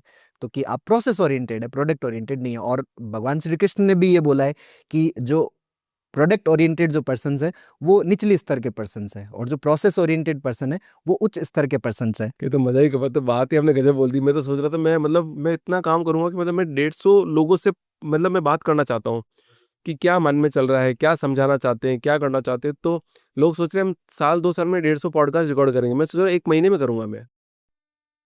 इतने लोगों से बात करने की इच्छा है मेरी, और वो कंटिन्यू मैं करता रहना चाहता हूँ। मैंने सोचा कि अभी मेरी लाइफ का एक वैसा प्रोसेस बन गया है कि काम तो करना ही है हमेशा। ऐसा तो नहीं है कि आप बैठ के खा सकते हो। तो पूरा मैंने स्टॉप कर दिया मेरी लाइफ में। मैंने कहा बस काम करते रहेंगे, जो होगा जो देखा जाएगा। सर काम तो कंटिन्यूस ही करना है, क्योंकि ना तो सूरज छुट्टी लेता है ना चंद्रमा छुट्टी लेता है, अस्तित्व कभी छुट्टी नहीं लेता, क्योंकि अस्तित्व जो है वो प्रोसेस ओरिएंटेड है, वो प्रोडक्ट ओरिएंटेड नहीं है। उसको नहीं पता कि क्या मिलना चाहिए क्या नहीं मिलना चाहिए, फसल उगेगी नहीं उगेगी, यहाँ मुझे बारिश करनी चाहिए नहीं करनी चाहिए, अकाल आ गया नहीं आ गया, वो कुछ नहीं है। वो अपनी मस्ती में है, वो बस प्रोसेस में है। आप भी अपने जीवन में जब प्रोसेस में आते हो तो आपकी फ्रिक्वेंसी और अस्तित्व की फ्रिक्वेंसी मैच करती है, आप रेजोनेंस में होते हो, आप फ्लो में आते हो, आप बहुत अच्छा महसूस करते हो। एक व्यक्ति ने बड़ी प्यारी सी मेरा हम लोग हरिद्वार गए थे, तो वहाँ पे एक व्यक्ति से चर्चा हो रही थी, तो उसने बड़ी प्यारी बात बोली कि है ना, जब वो साइकिल से ट्रैवलिंग कर रहा था तो मैंने उससे पूछा कि भाई आप स्टॉप कहाँ करते हो, कहाँ रुकते हो? तो उसने बड़ी प्यारी बात बोली कि है ना, मैंने स्टॉप फिक्स नहीं कर रखा, मैंने अपनी मंजिल तय नहीं कर रखी, मैंने रुकने की जगह फिक्स नहीं कर रखी, इसलिए मैं हर जगह रुक जाता हूँ। क्योंकि आपने अगर रुकने की जगह फिक्स कर रखी है ना, तो जब तक वो मिलेगा नहीं तब तक आप उसके लिए चलते रहोगे। लेकिन अगर आपने ये रुकने की जगह फिक्स नहीं किया तो जहां आप रुके हो ना वो भी आपके लिए पूर्णता पैदा करता है। लेकिन अगर आप रुकने की जगह फिक्स करते हो तो आप कहीं पर भी बीच में रुकते हो ना, तो वो आपके भीतर पूर्णता पैदा नहीं करता। पूर्णता पैदा नहीं करता तो आपके अंदर आनंद नहीं आता, आपको लगता है कि अभी भी अधूरा है, अभी भी पहुंचना बाकी है, चलो फिर चलते हैं फिर चलते हैं। और जैसे आप वहां पे पहुंचते हो, उस जैसे ही आपको कोई भी चीज़ मिलती है, अब मिलने के बाद में फिर से नई कहानी आपकी शुरू हो जाती है। फिर से लगता है यार मिल तो गया, अब क्या करें? अब कैसे आगे बढ़े? तो लाइफ जो है वो एक यात्रा है, एक प्रोसेस है। हाँ, प्रोसेस के अंदर आपके अंदर बहुत ही सुपर बदलाव आते हैं, आपके अंदर बहुत ही अल्टीमेट बदलाव आते हैं, और वही जो बदलाव है वो हमारा सबसे बड़ा, वो कहते हैं ना कि ईश्वर की कृपा है, परमात्मा की कृपा है कि आपके अंदर एक चेंज आ रहा है, आप बदल रहे हो। इससे बड़ा प्रोडक्ट आपके जीवन में और कुछ हो ही नहीं सकता। Correct, correct, correct. अच्छा, जैसे एक बात बताओ कि जैसे मान लो कि अगर लड़के अगर थेरेपी लेते हैं और उसी से ठीक हो जाते हैं, तो जिम में ऐसा सॉन्ग सुनते हुए क्यों पा जाते हैं वो गाना एकदम चला के, ताकि उनको लगता है कि उनकी सारी एंजाइटी, डिप्रेशन वही सब खत्म हो जाएगी? सर ना ना तो मतलब एंजाइटी, डिप्रेशन, ये जितनी भी चीज़ें हैं ये आपके लिए एक टेम्पररी रिलीफ का काम करती है। जैसे अपन ने थोड़ी देर पहले ही बात किया था कि एक तो टेम्पररी सॉल्यूशंस है, एक तो ऑप्शनल सॉल्यूशन है, एक एब्सोल्यूट सॉल्यूशन है। आप जैसे म्यूज़िक सुनते हो, है ना? या आप जिम के अंदर एक्सरसाइज कर रहे हो, तो बेसिकली आप कोई सी भी एक एक्सटर्नल चीज़ ऐसी कर रहे हो जो आपकी कॉन्शियस को खींचती है। जैसे आपने अक्सर सुना होगा कि जैसे मैं कश्मीर घूम के आया तो मुझे बहुत अच्छा लगा। अच्छा, कश्मीर घूम के आता हूँ, मेरा एंग्ज़ायटी, डिप्रेशन गायब हो जाता है। अच्छा, ऐसा अगर है तो फिर कश्मीर में रहने वालों को तो एंग्ज़ायटी, डिप्रेशन होना ही नहीं चाहिए। लेकिन कश्मीर में जो लोग रह रहे हैं, उनके साथ में भी एंग्ज़ायटी, डिप्रेशन है। वो लोग कंसल्ट करते हैं। हिमालय में कई लोग बोलते हैं कि मुझे टेंशन हो रही है तो मैं हिमालय चला जाता हूँ। मैं कह रहा हूँ जो हिमालय में रह रहे हैं, उनके साथ में भी ये प्रॉब्लम हो रहा है, उनके साथ में भी है। क्योंकि प्रॉब्लम जो है वो आपकी इंटरनल अंडरस्टैंडिंग का है।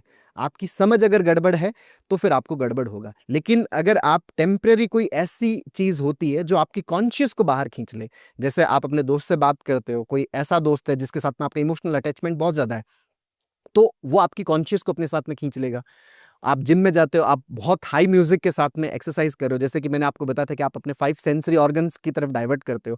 आप कोई मूवी देख रहे हो तो उसमें आप एंगेज हो रहे हो, आप सुन रहे हो तो उसके अंदर आप एंगेज हो रहे हो, आप थेरेपी ले रहे हो, मसाज ले रहे हो, या कुछ भी आप अपने हाथ के ऊपर मसाज करते हो। आपकी कॉन्शियस उस जो आपके अंदर सेंसरी फीलिंग्स है उसके ऊपर आपका शिफ्ट होता है। वो जो शिफ्टिंग है ना, वो एक बार के लिए आपकी कॉन्शियस को जिस चीज़ से आप परेशान थे, वहाँ से डाइवर्ट कर देता है, और जैसे ही डाइवर्ट करता है, आपको बहुत अच्छा फ़ील होता है, बहुत बढ़िया महसूस होता है। अच्छा, कहना है जी, इस पॉडकास्ट के कुछ आखिरी सवाल पूछने जाऊँगा मैं। जी। सबसे कॉमन प्रॉब्लम है कि पेट में गैस बन जाती है। अब उससे भी लगता है कि मृत्यु हो जाएगी। तो पेट में गैस क्यों बनती है? और उसका ठीक करने का इलाज क्या है? सर देखो, डब्ल्यूएचओ के हिसाब से जो 90% जो सबसे बड़ा जो हमारे अंदर जो फिज़िकल प्रॉब्लम क्रिएट करने का जो सबसे बड़ा कारण है, वो हमारा ब्रेन है, हमारा माइंड है ना? बहुत सारे लोग जो ये कहते हैं कि हम पूरा एकदम सही रूटीन अपनाते हैं, हम बढ़िया एक्सरसाइज करते हैं, योगा करते हैं, डाइट भी बहुत अच्छे से ले रखी है, बट फिर भी हमारे पेट के अंदर गड़बड़ है। हमारे पेट की सारी जाँचें नॉर्मल हैं, फिर भी पेट के अंदर गैस बढ़ जाती है, पेट जो है वो बहुत ज़्यादा फूल जाता है, एसिडिटी होती है ना? जलन सी होने लगती है। तो इसका जो सबसे बड़ा कारण है वो आपका माइंड है, आपका ब्रेन है ना? जैसे मेरे घर के अंदर कमरे का बल्ब है, अगर वो नहीं जल रहा तो मैंने 10 बल्ब चेंज कर दिए, फिर भी नहीं जल रहा। अभी भी मैं अगर ये कहता हूँ कि नहीं ये बल्ब खराब है, तो मुझे थोड़ा-सा समझना पड़ेगा। नहीं, बल्ब खराब नहीं है, हो सकता है पीछे से जो इस बल्ब का जो कनेक्शन है मीटर से, उस मीटर में गड़बड़ी हो, और हमारी इस पूरी बॉडी का मीटर हमारा ब्रेन है। तो कहीं न कहीं हमारे अंदर एंग्ज़ायटी चल रही होती है, कहीं न कहीं हमारे अंदर ओवरथिंकिंग चल रही होती है, कहीं न कहीं हम नेगेटिव थिंकिंग से गो थ्रू हो रहे होते हैं। उसी की वजह से हमारे पेट के अंदर गैस क्रिएट होती है। तो अगर आप अपने ब्रेन को सही करते हो, आप अपने माइंड को ठीक करते हो, आप अपनी एंग्ज़ायटी को ठीक करते हो, तो आपका पेट ऑटोमैटिकली ठीक होने लगता है। लेकिन अगर मैं यूँ सोचूँ कि नहीं मेरा गैस जो है वो पहले ठीक हो, फिर मेरा क्या है कि मैं अपनी एंग्ज़ायटी पे काम कर लूँगा, पहले मेरा तकलीफ़ ठीक हो, नहीं। वो तकलीफ़ जो है वो एक आउटकम है, वो एक रिज़ल्ट है। रिज़ल्ट के जब तक आप कारणों को ख़त्म नहीं करोगे, कॉज़ को ख़त्म नहीं करोगे, जैसे मान लीजिए कि मैं सड़क पे चलता हूँ, पाँव में काँटा चुभा, दर्द हो रहा है, तो मैं अगर दर्द की गोली खाता हूँ, तो वो दर्द को तो मिटा देगा। लेकिन जैसे ही दर्द की गोली का असर कम होगा, दूसरे दिन फिर से मुझे दर्द होने लगेगा, फिर से मुझे गोली खाना पड़ेगा। तो मुझे कंटीन्यूअसली गोली खाना पड़ेगा। अगर कोई कहता है कि नहीं मुझे गोली से पीछा छुड़ाना है और मुझे दर्द से भी पीछा छुड़ाना है, तो मुझे दर्द के कारणों को ठीक करना पड़ेगा, जो रूट मैकेनिज़्म है। रूट मैकेनिज़्म क्या है? काँटा चुभा है, उस काँटे को भी तो निकालो। अगर आप उसको नहीं निकालोगे तो कंटीन्यूअसली पेन प्रोड्यूस होता रहेगा। वही सेम चीज़ हमारे पेट की प्रॉब्लम्स के साथ में, कि अगर आपका जो माइंड है, जो एंग्ज़ायटी का पार्ट है, वो ठीक हो जाए, तो पेट अपना आप आपका ठीक हो जाएगा। और लोग बोलते हैं कि खाना खाना है, खाना गलत खा लिया इसलिए गैस बन गई। नहीं सर, खाना इस प्रकृति में जो भी बना हुआ है, वो आपके शरीर के लिए बना हुआ है। आप जो रेगुलरली आप खाते आ रहे हो, आप वही तो खाते हो। घर के अंदर कोई आप अलग चीज़ थोड़ी खाते हो। हाँ, ठीक है कि आपके अगर टेम्परेरी 1 दिन के लिए अगर आपके कोई भी सिम्पटम्स क्रिएट हुआ है और आप जो भी खाना रेगुलरली मान लीजिए कभी कभार आपको गैस्ट्राइटिस हो गया या कोई भी आपने फूड पॉइजनिंग आपने खाना खाया उसकी वजह से आपके गड़बड़ हो गया, वो बात अलग है। लेकिन अगर आप ये कहते हो कि नहीं मैं सब चीज़ें मेरा ठीक है, रूटीन भी बढ़िया है, मेरी जांचें भी सारी नॉर्मल है, बट फिर भी मुझे प्रॉब्लम हो रहा है, तो फिर वो हमारे माइंड की वजह से। इवन मैं कहूंगा कि अगर आपकी बॉडी के अंदर कोई सा भी प्रॉब्लम हो रहा हो, है ना, किसी भी प्रकार का सिम्टम एंजाइटी में क्रिएट हो सकता है, ब्रेन के कारण आपके क्रिएट हो सकता है, अगर आपके टेस्ट सारे नॉर्मल है, अगर ऐसा हो रहा है कि आपके जांचों के ऐसे ढेर बनते जा रहे हैं, आपकी डॉक्टर शॉपिंग स्टार्ट हो गई है कि आप एक डॉक्टर, फिर आपको लगता है शायद इसने या तो मेरी जांचों को ढंग से देखा नहीं, शायद इसने पूरी जांचें ढंग से करवाई नहीं, शायद इसने मेरी बात ढंग से सुनी नहीं, मुझे शायद और बड़े डॉक्टर के पास जाना चाहिए। आपकी कंटिन्यूसली डॉक्टर शॉपिंग स्टार्ट है और आपके अंदर शिफ्टिंग पेन स्टार्ट है कि कभी आपका पेट का हो रहा है, पेट का थोड़े टाइम में हाँ सर वो तो ठीक हो गया, अब मेरे कमर का नया प्रॉब्लम शुरू हो गया, अब ये ठीक हो गया, मेरी चेस्ट में नया प्रॉब्लम शुरू हो गया, ये ठीक हो गया। अगर शिफ्टिंग हो रहा है या एक जगह पे लेकिन आपकी जांचें सारी नॉर्मल है बट स्टिल आपके साथ में प्रॉब्लम है, चक्कर आ रहे हैं, जांचें सब कुछ नॉर्मल है, तो इसका मतलब वो आपके माइंड के कारण से, आपकी एंजाइटी के कारण से। और WHO का स्टेटमेंट है कि 10 से 15% प्रॉब्लम है ना वही फिजिकल है, बाकी आपकी बॉडी के अंदर जो 85 to 90% जो प्रॉब्लम्स है वो सारी हमारे माइंड की वजह से है। अच्छा माइंड कैसे रखा जाए एक अच्छी ज़िंदगी जीने के लिए, ताकि कोई प्रॉब्लम ना हो ज़िंदगी में, अच्छे थॉट प्रोसेस कैसे रखा जाए उसका एक तरीका बता दो। सर देखिए ये एक जो प्रश्न है ये इस प्रश्न के अंदर जैसे मान लीजिए कि 10 नंबर है, 1 नंबर 2 3 4 5 6 7 8 9 और 10, आपके लिए मान लो कि सही नंबर जो है वो 7 नंबर है ना, तो आप अगर उस 7 नंबर को सीधा सीधा अगर आप चुन लेते हो तो आप उसके ऊपर टिक के नहीं रह पाओगे, क्योंकि आपके मन में ये डाउट पैदा होगा कि हो सकता है दूसरा या तीसरा वो मेरे लिए बना हो, क्योंकि लोग जो उसकी तारीफें करना शुरू करते हैं तो आपको कॉन्फ्लिक्ट पैदा होता है कि यार 7वां नंबर मेरे लिए सही नहीं है, हो सकता है मेरे लिए 5वां नंबर सही था, है ना। हम इंटरनेट आज पूरी तरह से भरा हुआ है कि सही ज्ञान क्या है, सही नॉलेज क्या है, और सिखाने वाले इतने ज़्यादा हैं, और न्यूज़ पहुंचने का इतना अच्छा तरीका है, इंफॉर्मेशन पहुंचने का इतना सा तरीका है। आप चैट जीटीपी पे सीधा डाल दो या आप गूगल पे सीधा लिख दो, वो भी आपको एक सही दिनचर्या बता देगा। फिर भी गड़बड़ क्यों है? क्योंकि हम ये कहते हैं ना कि सीधा सीधा रास्ता, वो सीधा रास्ता जो मेरे माइंड को बेहतर करता है, वो सीधा रास्ता वो सिर्फ मेरे लिए है, वो आपके लिए नहीं है। हम सब अलग अलग फेज के लोग हैं। कुछ इसको यूं समझिए कि मान लीजिए कि मैं 9 फेज का हूं, आप 8 फेज के हैं, बाकी 7 के हैं, कोई 5 का है। तो 9 फेज वाला अगर एक बार किसी चीज को करेगा तो उसको 10 नंबर मिल गए, 10 नंबर मिलते मान लो हैप्पीनेस मिलती है, तो अब 8 वाला सोचेगा कि 9 ने जैसा किया है मैं भी वैसा कर लेता हूं, उसने भी एक कदम चला, तो वो उम्मीद ये कर रहा है कि मेरे पास भी 10 होना जाना चाहिए था, क्योंकि 9 वाले को 10 मिला, तो वो वहां पर कॉन्फ्लिक्ट में आएगा, है ना। 7 वाला सोचेगा मैं भी एक चल लेता हूं, एक चलने से वो 8 पे पहुंचेगा, वो 10 पे नहीं पहुंचेगा, अभी उसको और चलना बाकी है। तो हम सब अलग अलग फेज के लोग हैं, तो अलग अलग फेज के लोग हैं तो उन सब के सॉल्यूशंस भी अलग अलग है। जैसे मुझे अगर एक नंबर एक चीज ने मुझे अगर बेहतर महसूस करवाया, तो इसका मतलब ये नहीं कि आपको भी वो चीज बेहतर महसूस करवाएगी। अगर ऐसा होता तो भगवत गीता को पढ़ने वाले, भगवत गीता को ओरेट करने वाले, उसको एक्सप्लेन करने वाले अब तक लाखों करोड़ों अरबों लोग आ चुके हैं, लेकिन कृष्ण कोई भी नहीं बन पाया। बुद्ध के ज्ञान को ओरेट करने वाले, बुद्ध के ज्ञान को बोलने वाले और बुद्ध से भी ज्यादा बेहतर व्याख्या करने वाले इतने लाखों करोड़ों लोग आ गए, लेकिन बुद्ध कोई भी नहीं बन पाया, क्योंकि कृष्ण ने जो अब बोला वो उन्होंने जैसा जिया उसको एक्सप्लेन किया, लोगों ने उसी को ही अपना एक दिनचर्या बना लिया कि हमें ये ऐसे ऐसे करना है। वो कृष्ण की परिस्थितियां कृष्ण के हिसाब से सही था। बुद्ध ने जो बोला उन्होंने अपने जीवन में जो जैसा महसूस किया उसको उन्होंने बोला, उसके आधार पर लोगों ने उसी चीज को अपने जीवन की दिनचर्या बना लिया। वो कृष्ण का रास्ता था, एक रास्ता बुद्ध का था, एक रास्ता महावीर का था।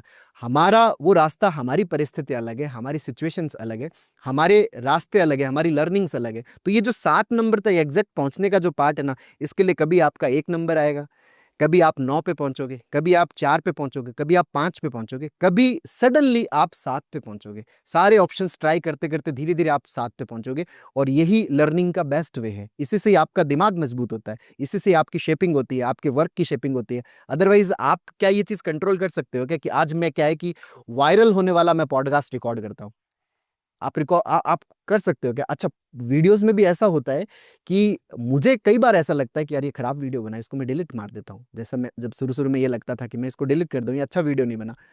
मैंने अगर उस वीडियो को अपलोड कर दिया तो उसके ऊपर इतने ज़बरदस्त व्यूज़ आए, और किसी में मुझे लगा कि यार इसमें तो बहुत सुपर्ब आज नॉलेज अपन ने डिलीवर कर दिया, ये तो एकदम एकदम तबाही मचा देगा, इस तरह का वीडियो, उस पे व्यूज़ ही नहीं है। कैसे आप इस चीज को, एक सही स्ट्रेटेजीज को कैसे आप कंट्रोल करते हो, ये एक लर्निंग का पार्ट है, एक यात्रा का पार्ट है। आप धीरे धीरे धीरे धीरे चीजें करते करते करते करते इसी तरह से आप सीखते हो। लेकिन अगर ये बात आ जाए ना कि इसका सही तरीका क्या है, वो सही तरीका एक के लिए था, वो दूसरे के लिए सही तरीका नहीं है। इस चीज को हमें बहुत अच्छे से समझना पड़ेगा। नहीं तो मान लीजिए कि कोई बिजनेस की बहुत तगड़ी कोचिंग देता है, मैं कह रहा हूँ सबको अंबानी बना देता, वो तो है ना, कोई अंबानी बना तो नहीं, वो सबको क्या है कि टाटा बना देता, टाटा बना तो नहीं, है ना। क्योंकि सही तरीका, हम इंटरनेट भरा हुआ है ना कि इसका एग्जैक्ट तरीका ये है, इसका सही तरीका ये है। अच्छा, ये एक मार्केटिंग का पार्ट है, क्योंकि जब आप परेशान होते हो, जब आप जीवन में तकलीफ में होते हो, तो उस दरमियान आपके अंदर मंजिल को लेके एक इनसिक्योरिटी होती है, और मंजिल के रास्ते को लेके भी एक इनसिक्योरिटी रहती है। तो उसमें अगर कोई भरोसेमंद बात बोलने वाला होता है तो उसकी बात आपको अफेक्ट करती है, क्योंकि जब इंसान परेशान होता है तो उसके अंदर सजेस्टिबिलिटी का गुण होता है। सजेस्टिबिलिटी का मतलब क्या होता है कि कोई अगर कॉन्फिडेंटली कोई भी बात बोल रहा होता है तो वो उसकी बात को मानता है, वो उसकी हामी हाँ भरता है। जैसे हमारे पास में जो भी कंसल्ट करने आता है, वो मुझसे बोलता नहीं, उससे पहले मैं उसके बारे में बोलना शुरू कर देता हूँ कि आपको ये दिक्कत रहती है, आपको ये दिक्कत रहती है, आपको ये दिक्कत रहती है, इस कारण से रहती है, ये रहती है। वो हर चीज में हाँ भरता है। अच्छा, वो हाँ क्यों भर रहा है? क्योंकि मैं बहुत कॉन्फिडेंटली इस चीज को डिलीवर कर रहा हूँ। तो ये जब आप परेशान होते हो तब आपके अंदर सजेस्टिव बिहेवियर होता है कि आप सजेशंस को बहुत ज्यादा मानते हो। लेकिन जब आप परेशान नहीं होते तब आप सजेशंस को नहीं मानते, उनकी बातें आपको प्रभावित नहीं करती। प्रभावित तब तक करती है जब आप यात्रा के अंदर चल रहे हो। लेकिन उस दरमियान एग्जैक्ट रास्ते वाली जो बात है ना, वो एग्जैक्ट रास्ता किसी के लिए है नहीं। आपको सारे ऑप्शन से गो थ्रू होके यहीं पहुंचना पड़ेगा। लेकिन अगर कोई कह दे कि नहीं, काश मुझे ये रास्ता 10 दिन पहले पता चल जाता, 1 साल पहले पता चल जाता, तो मैं इतना परेशान ही नहीं होता। नहीं, 1 साल पहले वो हालात नहीं थे, वो परिस्थितियां नहीं थी, इस कारण आप उस नंबर तक नहीं पहुंच पाए। अब हालात बने तो इस कारण आप यहाँ तक पहुंचे हो। राइट। बहुत बढ़िया Kanhaiya ji, thank you so much for coming in this podcast. Sir, इस पॉडकास्ट को मैं सिर्फ एक एंड इस बात से करता हूँ कि जब बुद्ध भगवान की बुद्ध की बात आपने करी, सो उन्होंने भी ये बात बोली कि सुनो सबको, फॉलोअर किसी की मत बनो, अपना रास्ता स्वयं चुनो। करेक्ट। जी जी जी जी। तो thank you so much sir. Thank you so much काफ़ी सर। गजब पॉडकास्ट रिकॉर्ड हो गया मेरे हिसाब से। मतलब मुझे जो सेटिस्फेक्शन चाहिए था, बाकी जिसको जितना ज्ञान जिसके पास पहुंचना होगा भगवान के थ्रू, तो वो पहुंच जाएगा। जी, हमारे पास में एक क्या, एक कृष्ण के फॉलोवर आए थे। तो मेरे हॉस्पिटल में कृष्ण का ही मंदिर बना हुआ है। तो आते ही उन्होंने बोला कि आप इनको किस पद्धति से पूछते हो, अगर आप इसको इनको गलत पद्धति से पूछते हो तो फिर आपके क्या है कि जीवन के अंदर बड़ी गड़बड़ होएगी। तो मैंने कहा कि मैं कृष्ण को फॉलो इसी चक्कर में करता हूँ क्योंकि कृष्ण किसी को फॉलो नहीं करते। कृष्ण ने अपने समय की सब मान्यताओं का तोड़ किया था कि कृष्ण नहीं, मतलब कि आप झूठ भी बोल सकते हो परिस्थितियां अगर आती है, आप छल भी कर सकते हो परिस्थितियां अगर आती है, आपका काम अगर बातों से चल रहा है तो बातों से चलाओ, आपका काम लातों से चल रहा है तो आप लातों से चलाओ। कृष्ण ने अपने टाइम में ये साम दाम दंड भेद की नीति है उसको चलाया। वो किसी रूल्स को, किसी परिभाषा के अंदर नहीं आता। कृष्ण को कोई, मतलब कृष्ण एकदम स्पॉन्टेनियस है, क्या घटित होने वाला है कृष्ण पे आप भरोसा नहीं कर सकते। तो इसी चक्कर में मैं इनको फॉलो करता हूँ। और आप कहते हो कि इनकी पद्धति है, ये तो सब पद्धतियों से मुक्त है, इस कारण से मैं इनको फॉलो करता हूँ। अगर ये भी पद्धतियों में होते तो फिर मैं इनको फॉलो नहीं करता। तो फिर वो क्या है कि अपने नंबर दे के गए कि नहीं डॉक्टर साहब, अभी तो आप समझते नहीं हो, जिस दिन आप समझोगे ना उस दिन आप हमसे कॉन्टैक्ट करना, उस दिन मैं हम आपकी प्रॉब्लम का सॉल्यूशन निकालेंगे। तो मैंने कहा यार, उस दिन अगर मुझे आपसे कॉन्टैक्ट करना पड़ा, आप किससे सॉल्यूशन लेते हो? क्या हम कृष्ण से सॉल्यूशन लेते हैं? तो मैंने कहा अगर आप कृष्ण से सॉल्यूशन ले रहे हो तो मैं तो ऑलरेडी ले रहा हूँ। अगर मेरी प्रॉब्लम का सॉल्यूशन है नहीं तो उस दिन तो मेरा फेथ गड़बड़ हो जाएगा। तो फिर मैं आपके पास में क्यों, मैं दूसरे भगवान को ढूंढूंगा उस दिन। चलो सर, बहुत बहुत धन्यवाद, मजा आ गया सर।